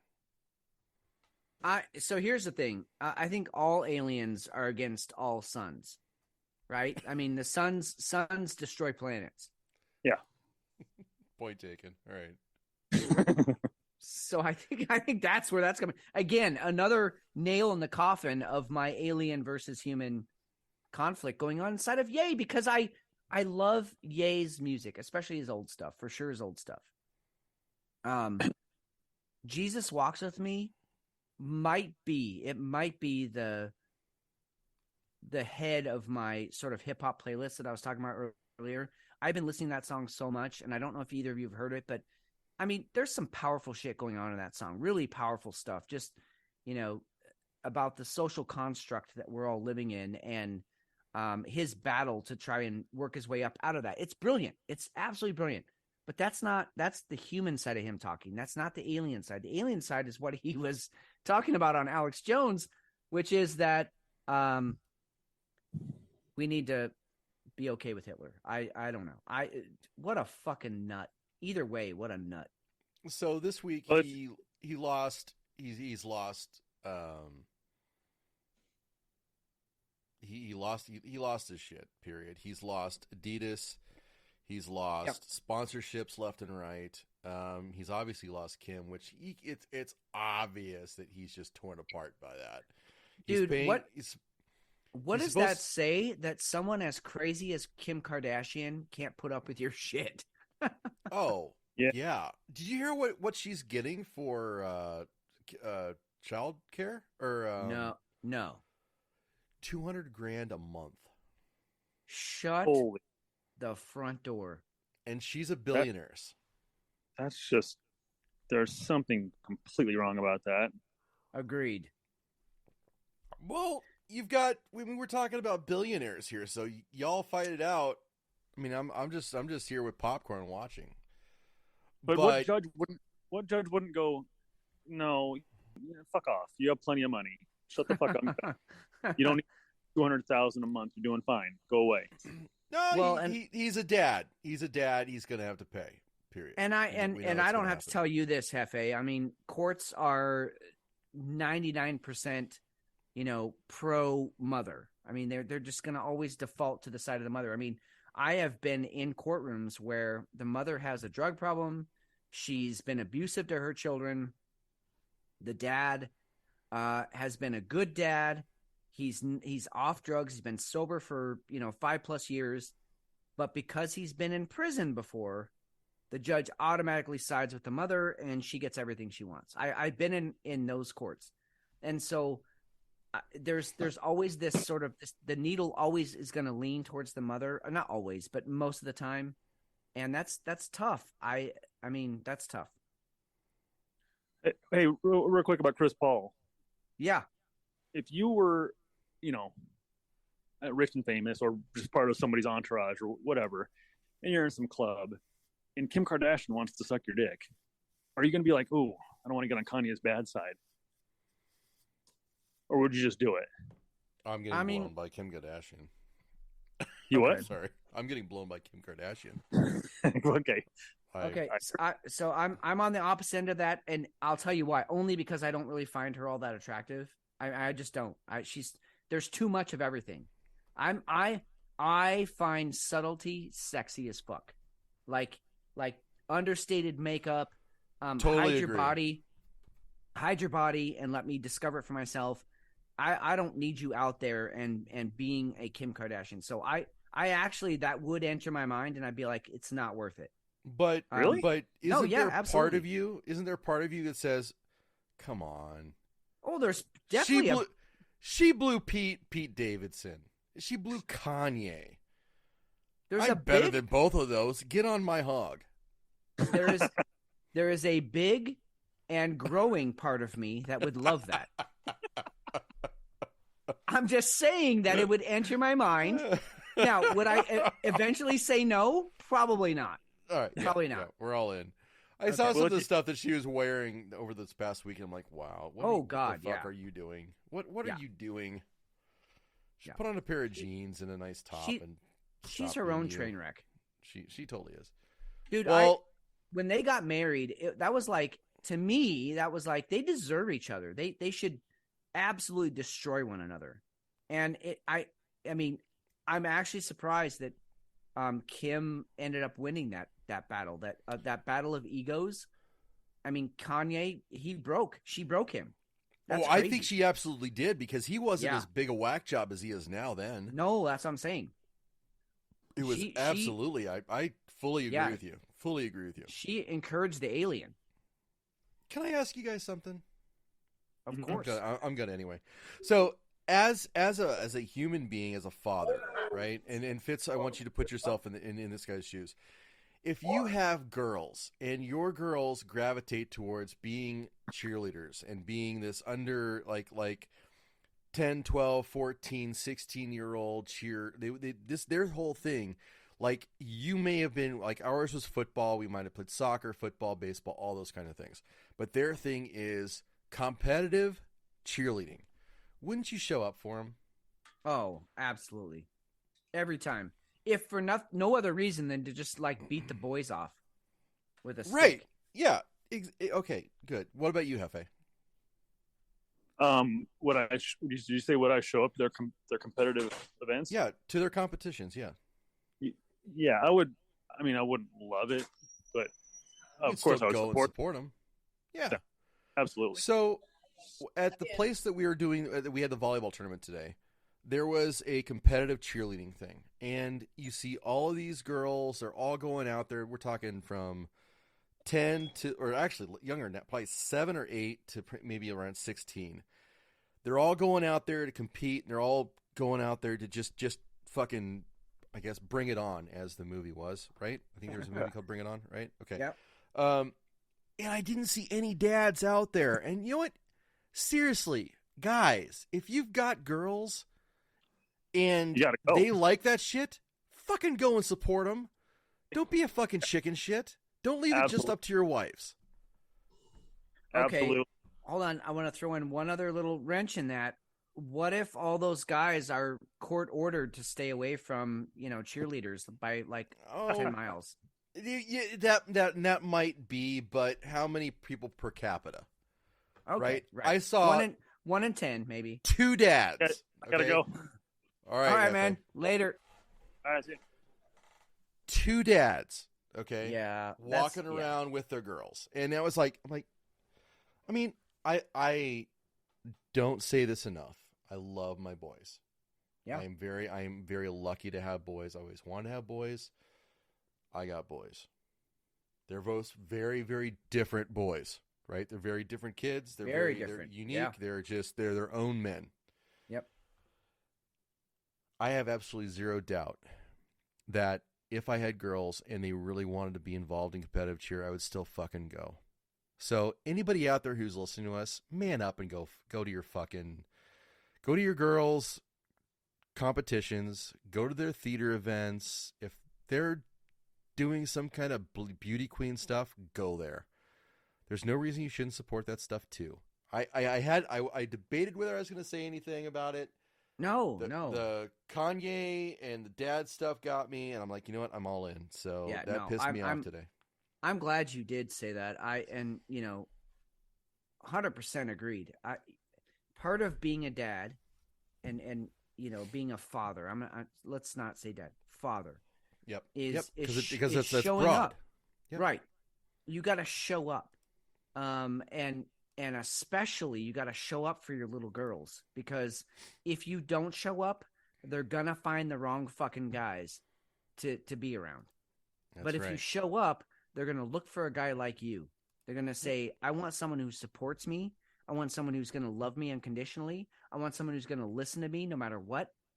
That's the kind of guy they're going to look for when they grow up. But if you're just absent, or if you're like, cheerleading's not my thing, then fucking all bets are off. They're going to find the guy you don't want them to find. That's right. So 100%. They're going to find the guy like you who doesn't want to be around all the time. Yeah, exactly. Oh God, that just pissed me off. Pissed me off more than I knew. No, I'm glad you brought that up, dude. So I've got a cheerleader in my life. She's not my daughter, but she feels like my daughter just because her mom is a really close friend of ours, and we've kind of watched her grow up, and we've taken them under our wing several times for different reasons. But I'm not even her. I biologically have no ties to her, but I have gone to her cheerleading competitions. So, even if you are not the dad, you're just the boyfriend of the mom, fucking show up. Give these girls some support. We want to raise strong women who are going to be the next generation. Then show up and show them what strength means. It means showing up no matter what. No matter how busy you are, no matter what else is going on in your life, show the fuck up. Hey, Fitz. Yeah. Matt Taibbi lit Twitter on fire yesterday. Yes, he did. Dropped a fucking nuke on everybody. How much do you love, just to set this up, guys, he dropped this on a fucking Friday night. So the White House, the Bidens, everybody has to just sit on this all fucking weekend and let it stew and let it fester and let it pus up like some sort of infection that it has been. He dropped it on a Friday night. I love that. So typically on a Friday night, most government agencies will put out the stuff that they don't really care about, the stuff they want, or the stuff that they do care about, and they want to kind of wrap it up into all the other sausage so that nobody else is really paying attention. So there's not a lot that happens on a Friday night. So when Fitz says that he dropped on a Friday night, he fucking blew the doors off of it because nobody really wanted to deal with this. Yep. Now, looking at this is the Twitter files. You guys can look up on Twitter, Twittergate, Twitter files. It's at MTAIBBI on Twitter, Matt Taibbi. And I believe he was kicked off Twitter for a really long time, wasn't he? Oh yeah. He was anti-vax. He was all about, actually, he was one of the first ones that was like, wait, where did this Hunter Biden laptop story go? And because he was questioning it, they kicked him off Twitter. Right. So this is retribution here, guys. In all its glory. And we should and there is an element of perspective that we have to keep with that, knowing that it's retribution too. So just to be fair. Highly motivated. Yeah. But all night last night, there was 30 some different tweets of just end over end finally seeing the consternation, the upheaval, and at times the regret of Twitter officials to be silencing a lot of the content that they're putting out there. We're talking about the Hunter Biden laptop, which we talked about on here. And we approach these things again. It's here's the narrative. You guys figure out for yourselves. I don't think we ever totally committed to the Hunter Biden narrative to the point that we knew that there was definitely going to be a laptop out there. That was never the point. We just knew that, hey, there's smoke. There's got to be this amount of fire with it. Yeah, where's the fire? Yeah. Now we're seeing the mechanics behind the scenes and how Twitter addressed that story and how they got rid of it. Yeah. And what I love about this string, so he put out a thread. I encourage you all to go and read it because everybody I sent it to, after you sent it to me, I sent it to, I don't know, God, a dozen people who are all kind of turning in our same circles. every one of them read it from start to finish. It only gets better the further you get into it. And by the way, it's not just tweets. He has receipts. He has copies of emails. He has links to different people's Twitter accounts. He has everything you would want to say, well, maybe this wasn't true. Oh no. He has got it all. Links to news stories that covered it up. He's unleashing fucking hell here. And it's a beautiful thing. And I'm going to tell you right now, anything I'm saying from here on out, everybody knows, everyone who's listened to the show knows that I'm a huge fan of Matt Taibbi's. We've mentioned him before. He's a hard-nosed journalist that came from the old school. He's our age, but he grew up in an age of journalism where, if you didn't dig, you didn't find the story. So he knows how to dig, and his personal reputation is on the line for this. So bet your fucking ass he vetted every one of these stories. He went and researched all of it, every one of the receipts he has, and he put it out anyway, which means it's most likely legit. But putting my respect for Matt Taibbi aside, if I was a neutral person coming into this, I would be like, oh shit, we need to be asking more questions because it's that convincing. And that's really what that's the end byproduct is not that, hey, you need to be absolutely convinced of this, but you need to actually look into it. Now that we've got so much smoke, you need to be asking the questions. Yeah. Where's the smoke coming from? Right. So now the other thing that I found really, really interesting was that he has a Substack. Now on his Substack, that's actually for paid subscribers. He didn't put it on his Substack. He didn't, and he put out an apology for that. He totally did, which I was not a subscriber until this morning. I had $10 of Apple money, which I found funny that I'm using Apple money since Apple and Twitter. But... Yeah, no, that's great. That was probably one of the highlights of my day today because it was a fucking weird day. But when you sent that text, I was like, "Good for you, dude. That's exactly what you should spend Apple money on." Yeah, I'm burning 2 months worth of Apple money on that. So, anyway, so I got the Substack subscription, and it's great if you're really wanting to if you want to pay back an author for what he's doing. Substack is awesome. I completely suggest doing it. Yeah, huge fan. But in this case, the interesting thing for me was that he didn't put it on his Substack, where it very well could have been a money driver. He didn't do that. Now, everybody knows without a doubt, this does help Elon to an exponential degree. Sure. We even discussed it. Elon's burning down Twitter 1.0. The first variation. It's a scorched earth. He's going to blow it the fuck up. This is everything. I'm going to be transparent. He's burying everything that happened under Pawag, the CEO before. Yeah. Right before Jack Dorsey or after Jack Dorsey, which a lot of this happened on Jack Dorsey's watch, and he didn't even know that it was happening. That was concerning to me. Me too. I always thought Jack Dorsey was kind of competent. Yeah, I got to the same place.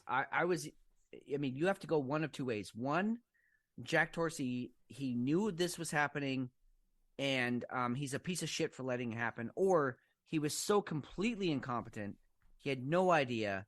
And either way, I've lost complete respect for the man because, the original Twitter that he set up was a phenomenal idea, and it was really an amazing thing in the beginning. It was a town hall. And either he let it get to this point of debauchery and complete and total nepotism, or he consciously devised it to happen this way. And either way, he's lost all my respect, all of it. Well, the scary part for me is that did Twitter get too big so that it was uncontrollable at this point? And the people that you put in control of the message, communications, I think they even referred to them as owls, maybe? I don't know. Yeah. Basically anybody who's looking at the actual content for concerns, they didn't have the capability of saying, okay, is this First Amendment stuff, or is this something that's completely heinous, completely off the rails? Right. This is something that it's negligent. That wasn't the conversation here.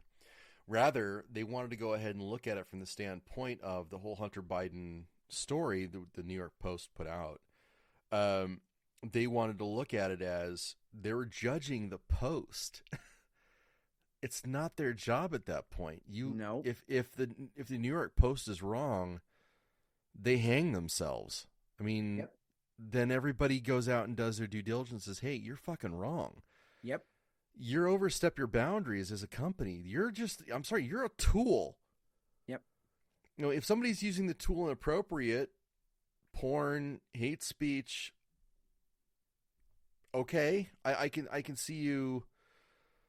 I can see you legislating on that. I can see you acting on that. Sure. But if it's a news story, if it was like, okay, so the New York Times put something out, are you going to judge it? If NPR puts something out, are you going to judge it? If Fox News puts something out, are you going to judge it? Are you going to look at everything from the standpoint of, well, you know what? I don't know if you guys did your due diligence when you guys were putting this story together. Who the fuck do you think you are? Yeah, just because shitty journalism. It's not you can't come out and just start playing, communication god in that respect. But is that what we've lost in the modern age? Is that a journalist used to be only as good as his readership, right? Or his viewership. And if you put out a bullshit story, your reputation was on the line. It should be. Yeah, and people would be like, no, that's not right. That's not what happened in Vietnam. This is what happened. And a lot of those journalists, if you go back and look, a lot of the people covering Vietnam that were towing the party line, they're no longer journalists. You don't even know their names anymore. But the people like Walter Cronkite, even Brokaw, those people were telling the truth about what was happening in Vietnam, and they're the ones that made it through all that and stood the test of time and are still relevant names in our vernacular now. Matt Taibbi is in that category to me. And I agree with you. I mean, yeah, no, I hear what you're saying. I guess my point is, journalism used to be the fourth branch of government, right? I mean, you have these three branches that are all supposed to be balancing one another, but the fourth branch was to come in and say, actually, these two are lying, and that's why they won against this third one, and here's the truth.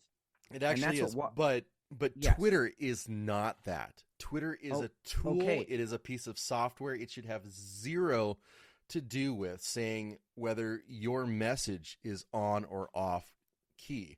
And I agree. What Taibbi did throughout that the Twitter storm that he put out was he showed that Biden and Trump also, Biden's camp, we'll say, had influence in what stories were actually getting out. And that's wrong.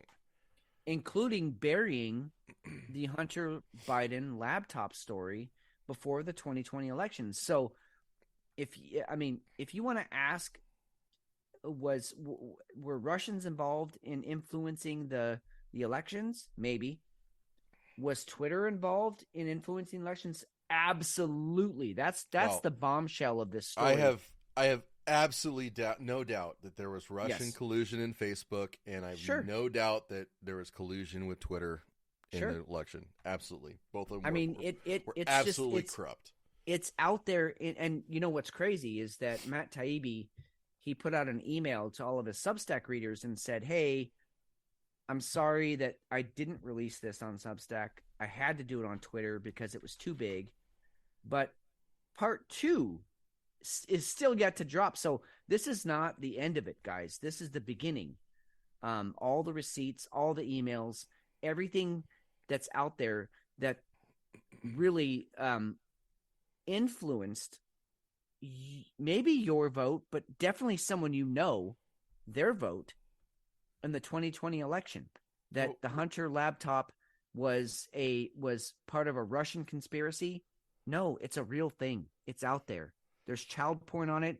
There's all of his dealings in Ukraine. There's all of his dealings in China. Well, that's all on there. Well, allegedly, because we still haven't seen anything that's on there. We've had people claim all this stuff is on there, and yet nothing ever comes up. But what we can obviously say is that we at least know that this story has been buried, and there has to be more to it. And why was it buried? Because there's nothing on it? We don't know that. We don't know. If there was nothing on the laptop, it wouldn't have been buried. You and I both know that. That's all I'm saying. That's all I'm saying. But we can't make generalizations that any of that stuff that's been talked about has been right. Because everybody talks about, oh, I've got this, I've got that, I've got the other. And it never comes out. Okay, but maybe it does come out and it gets buried. And I would just like this did. Maybe it does. Maybe it does. That's my only point. That is completely fine. But until that actually comes out, we don't know what's actually on it. It could be worse than that, Fitz. It could be worse than all that. I'm gonna put every cent in my bank account on the fact that it's as worse. As far as I'm concerned, this not getting back to the president and him not being thrown out of office, this is as big as Watergate to me. Agreed. This is manipulation of 278 million people worldwide.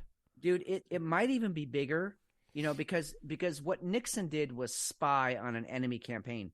This is manipulation of a message. This is manipulation. That's the word. It's manipulation of the masses to say, hey, a story that could possibly be damaging to a presidential family, we're going to bury it so it's not even in the consciousness of the American public when they go to vote. That's not okay. We need to know all the facts. And if you think your government, any piece of it, I don't care if it's your city government or your federal government, if you think any government is out there for you, this should probably make you question that. They're not out there for you. They're out there for them. They want to maintain what they have, the power, the money, the influence, etc. They don't care about what you need, want, or expect. This right here is, and that's why this, when McShane says this is as big as Watergate, I'm actually going to go on record on this show and say it's bigger than that. And it's more important. And if it doesn't blow up the way I hope, personally, way it should, right? I hope, then you know that there's an even worse thing going on out there, which is the truth is being buried again, repeatedly. And that to me is more scary than anything else out there. I want to know what else is coming. Elon what's part two? Part 2 is coming today. It didn't come out, which no. Good job, Elon. Sometimes I think that guy can't get out of the way of himself. And it's a little frustrating. In so many ways, he's such a fucking genius. Like, he's decades ahead of most of us.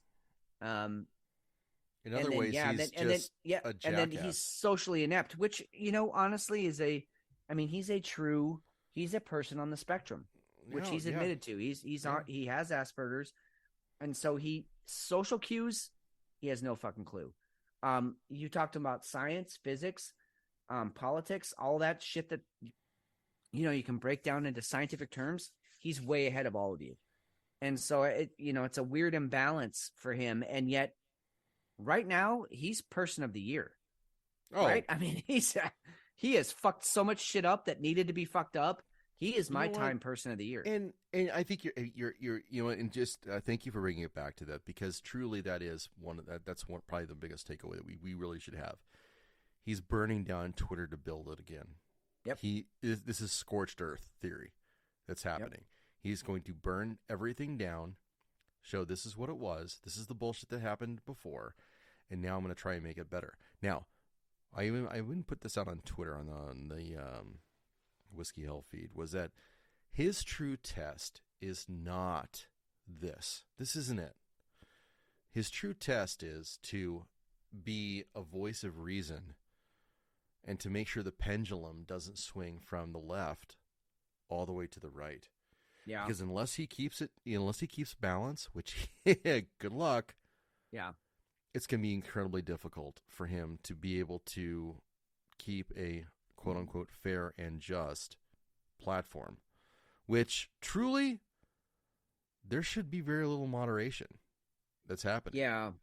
You know, McShane, that's a really good point. And I want to add in right there. And I know we're going to talk about Moby in a second. Fuck that. Right guy. now is the time, because exactly what you're saying. Elon is fighting for keeping the needle in the center. I want to think that. I really want to think that, and I'm still there. No, I am too, and I truly believe that until proven wrong, I'm going to believe that. He's fighting to keep the needle in the center. So I want you all to watch. I want you all to see who is either voluntarily bowing out of Twitter and just ending their own accounts, like Moby, and a few other celebrities out there, and then who is taking this opportunity to start spouting their super right-wing, super, racist, super bullshit rhetoric, because they think that Twitter is now an open range. I want you to watch for both of those things, because they're both going to happen. People on the left are going to be like, oh, I don't like it anymore. It's too crazy. I'm out. And people on the right are going to be like, whoa, it's the Wild West. Bang, bang, bang. And they're out. Because Elon did not hesitate to ban Kanye when he started spouting shit about Hitler. You're out. You're done. So that needs to be noticed. And all you're hearing from mainstream media, which, by the way, if you remember our earlier poll, they are the ones gaslighting us more than anyone. All you're hearing from mainstream media right now, CNN, The View, all these fucking idiot fucking people. All you're hearing is Elon is ruining Twitter, and he's so far to the right, and he's out of his mind, and we're never going to be on Twitter again. Watch that, guys, because that just means they're against free speech and against things and ideas coming out that are worth discussion.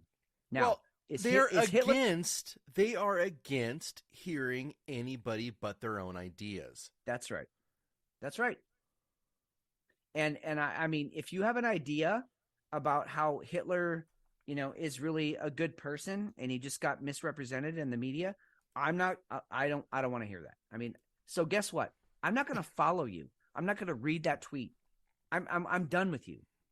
It's not you have to be banned, although if you start doing hate speech and calling for violence against other groups, yeah, you should be banned. But if you say something that I don't agree with, I'm going to just move on to the next tweet. I don't know why that's so hard. I can't tell you how many times. It's not. It's okay. Because people are pussies. Thank you. We want to go ahead and have our community. We want to have a walled garden. We want to have it just perfect and beautiful. Nobody can get into this garden unless it's going to be our friends and people who think like us. That's not the real fucking world. As soon as you go down that road, you lose. You stop being able to grow when you refuse to hear anybody else but your own fucking echo chamber. And that's what these fucks are doing. And it's fucking frustrating. Okay, people who've left Twitter, right? I'm just going to go down the list. Here we go. I love this. Jim Carrey. He's doing Sonic the Hedgehog movies now. Yeah. You're not fucking relevant anymore, Jim. You were phenomenal. Yep. You're irrelevant now. Whoopi Goldberg, you were on The View. That was the last time you did anything. You haven't done anything relevant before that. Your stand-up career is gone. I'm sorry. You suck. Star Trek Next Generation, gone. Shonda Rhimes, don't even know who she is. Gigi Hadid, don't know who she is. Moby, when was the last time you had an album that wasn't a best of?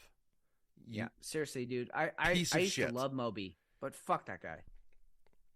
Sarah Bareilles? Bareilles. Who is this? Oh, she's saying one of those sappy fucking... Yep, irrelevant.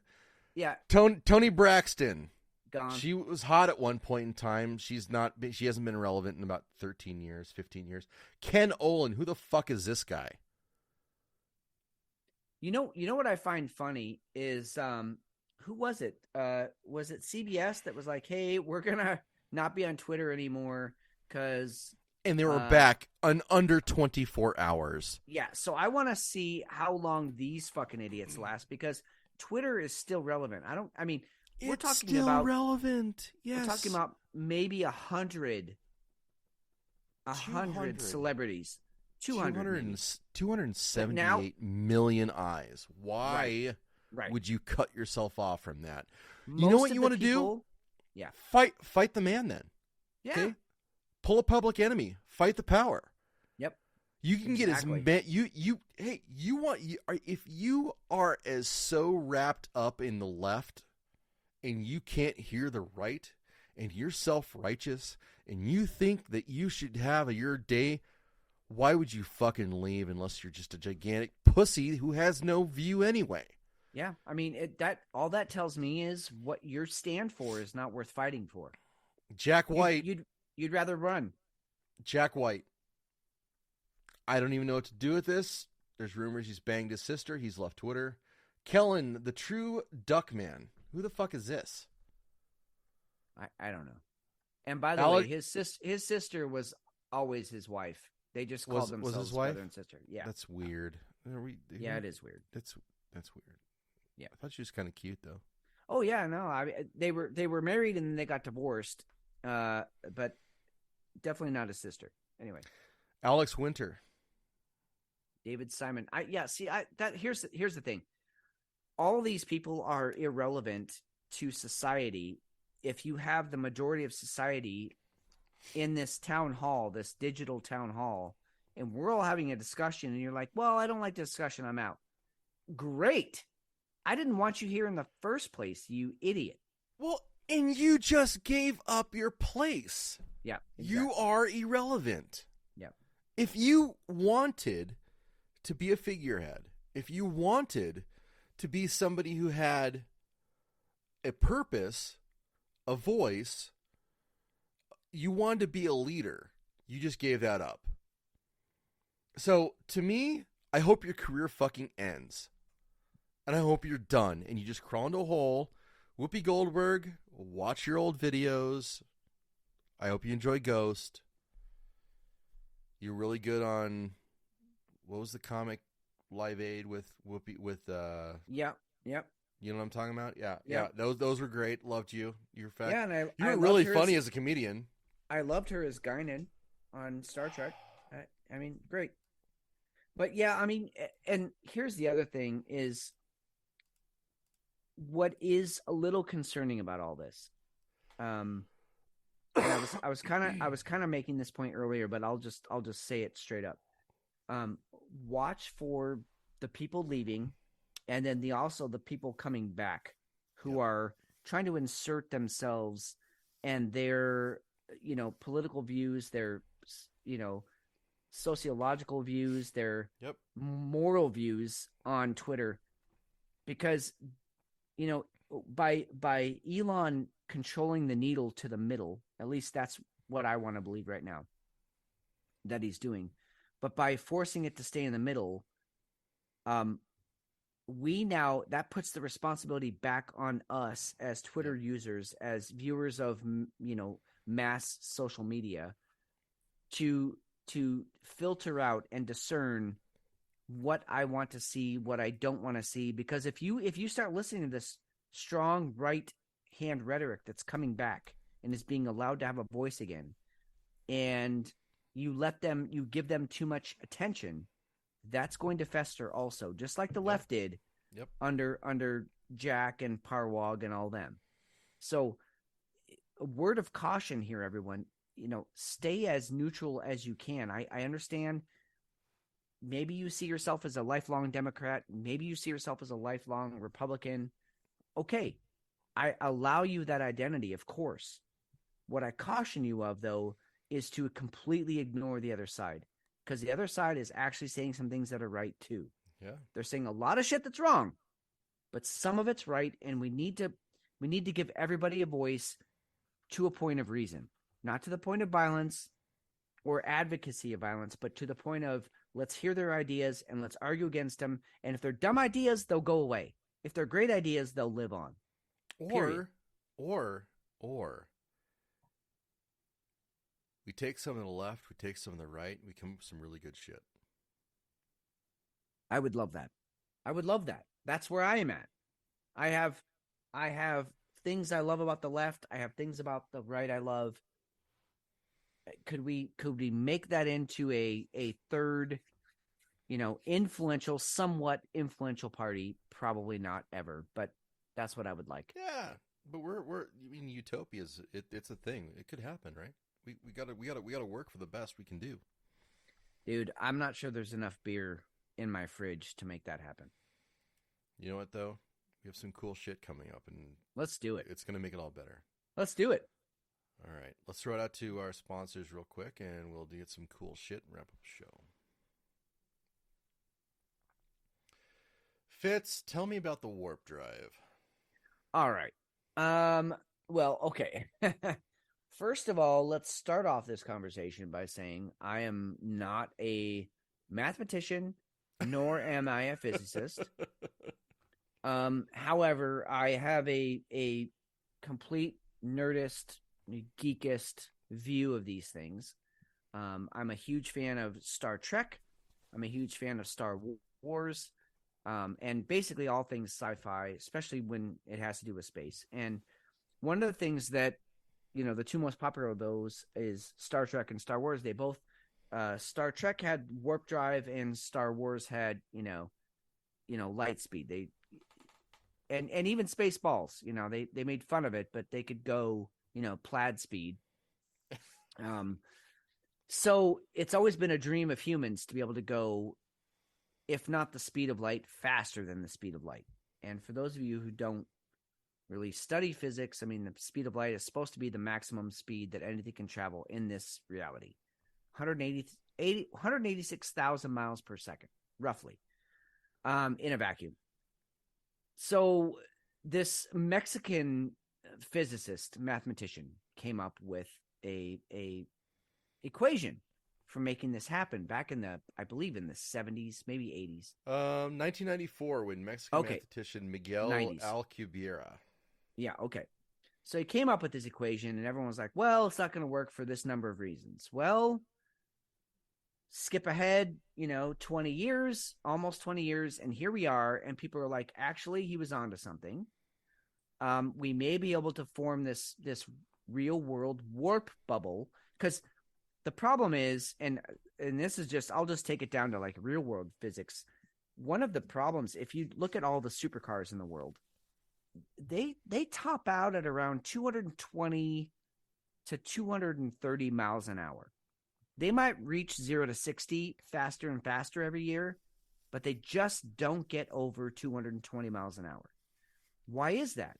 Well, because the faster you go, the more drag there is, the more air pressure there is on your car, and the more power it takes to then it basically you get to that. Yeah, you basically get to the point where every 10 miles an hour faster you want to go, you have to double your horsepower. You have to double your output, your strength.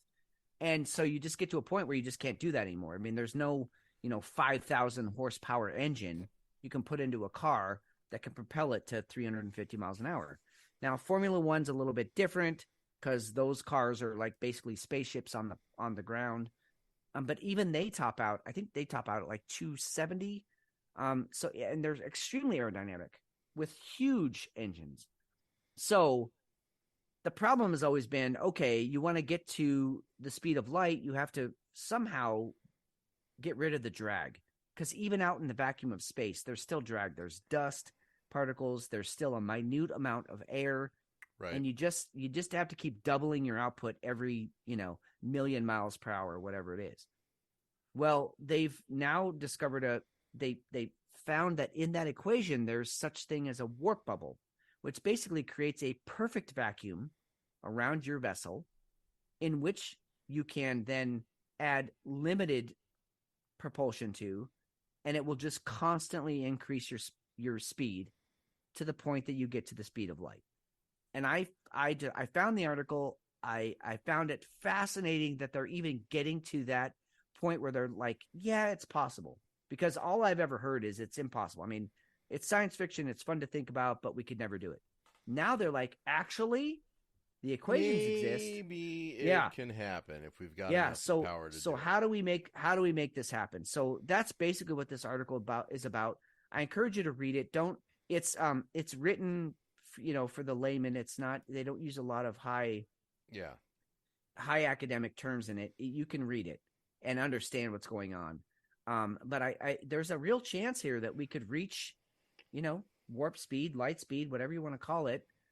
This guy's saying, I'd love our maiden flight of a full-size warp aircraft to take place, somewhere around April 5th, 2063. Yeah, just throwing that one out there. Just number. Randomly. And I'm not sure I'll still be alive by then. I mean, that's pretty close to my 80. Okay, let me do the math. 82nd birthday. Maybe I'll be around. Maybe I won't. If we keep doing this show, I definitely won't be around because that's a lot of beer. But either way, it's on the horizon. For some of you who are listening to this show, you could possibly see this in your lifetime. And I just found it fascinating. I think it's pretty cool. One of the things that fascinates me about this stuff is that people are still willing to say it can't happen. Every time anybody says it can't happen, somebody comes along and does it. Yeah. So for us to say that we aren't capable of finding the resource, the energy to be able to go ahead and do something like that, I find it a little bit hard to believe because science is going to keep evolving and we're going to keep refining things. We're going to keep finding new ability to new elements, even hell. I think 2 new elements were just found off of an asteroid. Yes, that was a great story too. Yes, I saw that. 2 elements that they thought could only be artificially created, they found existing naturally out in space. That's amazing. Yeah. What else is out there? Well, and that's the thing. I mean, so the word "can't" to me is bizarre. We just haven't found a way to do it yet. So, yeah, I totally dug this article, and it wouldn't surprise me at all. I think I love wormholes, quantum physics, string theory, anything. There's too many things out there. Yeah. To use the word "can't" it's just inappropriate. No, agreed. I mean, any of you who aren't familiar with quantum physics, there's some really good, well-written, easily accessible, attainable, digestible books out there that explain some really complex ideas in really simple ways. One of the first books that blew my mind, and this book was written back in the 70s. It's called The Dancing Wu Li Masters. Right. And it's all about quantum physics and about the double slit experiment that they did with light. And if you're not familiar with that, go look it up. Wikipedia has a really great article on it. And you can find probably 24 great articles written on it with illustrations to show you what's really going on. But you start reading these books and you realize that, okay, astrophysics, blah, blah, blah, you just tune out. No, this stuff is really attainable. It's really fascinating, at least the concepts and the ideas. I'm not saying that you're going to go out there and learn the equations, but you can grasp the concepts that they're trying to get across, which is that the observer dictates the results. And that's, if you can grasp that as a concept, then you realize that you really do have control over a lot of things in your life. It changed my paradigm, and I know it's changed a lot of other people's paradigms. So, just that alone. And then you think about these people that are like, well, then fuck it, let's go light speed. I'm all in. I'm encouraging this. I want this to happen. So what do you think about bears doing large amounts of cocaine? I think if a bear woke up one day and he wanted a better way to live his life, It just got presented to him. That's what I think. So I don't remember who reached out to us on Twitter or who dropped this. I think it might have been Big Nick. Was it Big Nick? It might Maybe. Have been Well, it might have been Big Nick. I thought one of your kids said, "Hey, are you going to talk about this on the show?" No. He wanted me to take. So my youngest told me about this yesterday, and he wanted me to take him and his friends to go see this, to go see Cocaine Bear. Yeah. And since then, I have watched. Jesus Christ! It's Ray Liotta's last movie, and maybe Kerry Russell too. And is Kerry Russell dead? No, but Kerry Russell's in this. Kerry Russell, she's one of my like. That was she was in The Americans. She also did one of the Mission Impossibles. I mean, I find her very attractive. I'll just say that. She's got a great butt. Great butt. As you can see right there. So it's a great butt. Anyway, my youngest texts me and he says, "You're taking me and my friends to this, right?" Because he's under 18. And this movie is maybe even above that. Basically, the whole idea is it's taking the story from the 1980s story. And let me get back to the actual article from it. And so, I mean, just to set this up, we're talking about, we say Cocaine Bear. This is a bear that found some cocaine dropped from an airplane. Right. It was some drug smuggling that was happening. And this 175-pound black bear found and ingested cocaine in a Georgia forest. The drug binge has inspired a movie. All right. So this is a December 1st article from New York Times. But everything that happened from it was cocaine that was tossed out of a Cessna. And they went trying to look for the cocaine, but by the time they found it, this bear had eaten it. Dude, can you imagine the fucking high? I mean, it wasn't like a pound. It was like like 50 pounds or something. He died from the overdose of this. Oh yeah. No, he absolutely did. He absolutely did. Now the whole movie is total embellishment. I mean, they're taking it to the upteenth degree. Because when they found the cocaine and the bear, I mean, the bear was dead. It OD'd and that was it. But it just has led to this amazing movie that is so horrifying but so perfect that I can't wait to see it. Yeah, so before you play the clip, I will tell you that and I touched on it earlier. I mean, one of my irrational fears is, deep water. And I've been scuba diving. I've been out in the middle of it. When I was in the military, I've seen deep water. I get it. It still terrifies me. I've been snorkeling in, on the shelf where 20 feet from me is a fucking 700-foot drop off and there's just blackness. Nope. And it scares me every time. Deep space also scares me, but especially up here in the Pacific Northwest, going out on hikes, being out in these old growth forests, one thing that you just never want to have happen is that you come across a bear trail, or a mama and her cubs, right? Because they have no mercy. I mean, they are just 1,200 pounds of fucking muscle and teeth and claws, and they don't give a shit about you. They'll just take you down like anything else they take down. So it's already sort of an irrational fear for me. And then you fucking hop this thing up on cocaine. What the fuck? That's not okay. So we've got a bear that's ravaging the countryside and just, I mean, it's stalkerish. I love this so much.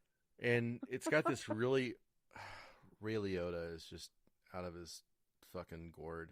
But I love it. It's comical to the point that this bear is eating a whole brick of cocaine, and then he starts doing this back dance. Yeah, he's scooting forward on his back. And then he starts just slicing and dicing everybody who's around him. It's fucking amazing. And I can't wait for it to come out in February. So I'm looking forward to being able to give a nice big review of this at that point in time. Oh, yeah. I mean, I feel like, I mean, I may not go out there and see it in the theaters, but my wife and I'm going to make my, and by make, I mean, I might have to tie her up. Nicely. Ask nicely. I'm going to make her watch this with me. Again, I'm in because it's Ray Liotta and it's Kerry Russell, and I find both of them, you know, intoxicating to watch for different reasons. But also just the absurdity of the fact that this bear, and again, they didn't use a black bear in this one. This is definitely, I mean, it's bigger than a black bear. They really should just have said this is a grizzly. It was a black bear that found it, but this is a grizzly bear sized bear that they used in the movie. Well, they got to hop it up for the horror aspect anyway. So sure, I totally get exactly.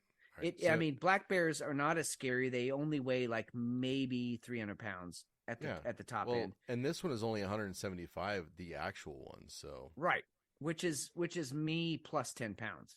Yeah. So I would definitely take on a black bear. I would not take on a grizzly bear. No. I'm going to pass on both. Right. Fitz, what beer are you taking to bed? Shit, dude. That's a tough question tonight. I enjoyed both of these beers immensely. I'm going to have to go with the figgy pudding only because I paid more for her. Okay. Yeah, right. I mean, you got the woman you paid for, and then the woman that you just took out to dinner. You're gonna have to say the woman you paid for was better at what she does. So, the figgy pudding is what I'm definitely taking to bed. And also, this is irrelevant, but I'm just gonna say it. The bottle is just beautiful. The pictures I sent you, they put some time into the artwork, and it sort of adds to the whole ambiance of the beer. Plus, it being an 11%er, it gets the job done for the evening. I really, really liked that beer. Very unique. I'm not sure I've ever had a beer quite like this one before, with the complexity that it had. I loved the Point Breakfast, the French toast beer. Great beer, highly recommended. But if I gotta pick one, I'm going with figgy pudding. So how about you? Well, I totally cheated tonight, and I actually it was the same beer. We just had different levels, right? So we had the Imperial Stout, and we had the barrel-aged Imperial Stout. I'm going to go with the barrel-aged Imperial Stout probably every time. This was a 12%er. I loved the whiskey. I loved the barreling. I loved the complexity of it, and I loved that my mouth is still watering from it. Fabulous beer. But that's great. That's great. There's no way that this beer doesn't happen without a fantastic base foundation. Yeah. So Dutchman's Pipe, Bergeron. I'm going to reach out to the company after we drop the show. So happy with it. And hats off to Bottle Shop 48 for tipping me off too, because I didn't know that the barrel age was there too, and this completed my journey really nice. Oh yeah, that's huge. I mean, having a place where you can go and you can trust the people working there that they're gonna put you in the right direction. You know what you did? You had a okay. Here's the scenario. You had a girlfriend in your early 20s, and she was hot. She was everything you needed at that time. She was beautiful. But you both grew apart, right? You went your separate ways. You had different life goals, but then later, 6 or 7 divorces later, you guys meet again in a fucking library, and she's more seasoned. She's been in an oak cast for a few years. You've been smoking cigars in a bar for a few years and honing your skills, and then you meet and it's like, all right, there's still chemistry here, and you take her home. And you have an amazing night. That's the difference between the two beers that you're talking about right now. I like one of them. This. Yeah, one of them is just just fun and new and beautiful. But man, you let it age for a few years and get some experience, some life experience, some real, like, learn how to move your body kind of stuff. And it's just, and you didn't have to deal with it, and you didn't have to deal with it. Right. You didn't have to teach her. You didn't have to instruct, or she didn't have to instruct you either. Right. You got that from other women that you were with. That's right. I don't like this. Right. I like this. Right. So the both of you come together and you meet in this beautiful one night stand that just leaves you with this amazing, flavor feeling in your mouth. Amazing aftertaste. Yeah. And that's your 2 beers tonight, and it's a lovely thing, man. I mean, good for you. You just lived a whole lifetime. There's something beautiful in that. Of experience all in one show, and I love you for that. Thank you for bringing that, dude. That's awesome. If you'd like to follow us on Twitter, it is whiskey _hell. Excuse me, whiskey _hell. Whiskey Hell Pod at gmail.com is the website, or I'm sorry, that's actually the email. God, I suck at this. whiskeyhellpod.com is the website. That's what I was really trying to get out. We appreciate you listening. We're about to wind up the year. We do this because you guys are here, and we love you. We really do. We love the news. We love being able to give you information with a different spin, and we just want you to think, figure it out, and make the best decision possible. That's what's going to make you a better human being. I want to be honest about that. Yeah. And hey, just one more quick shout out, just because he deserves it. Hefe had a really bizarre and kind of fucked up hard week. And yet he still shows up on this show on his breaks, right? When he's supposed to be taking a break from work, he instead shows up here and helps us out with the show. So once again, another shout out to Hefe. And sorry you couldn't be here drinking with us, but I'm glad you show up every week, dude. And for all the other listeners out there who are grinding it out, making their money, feeding their families, doing what they need to do, and then you still show up and listen to us. You guys are why we do what we do, and we love every one of you. So have a great week. Can't wait to do it again next week. And we'll see you then. I'm Steve McShane. I'm Fitz. We'll talk to you soon. That will do it for this week's show. Shocking how long they last each week. Remember to leave a review, and thanks for listening.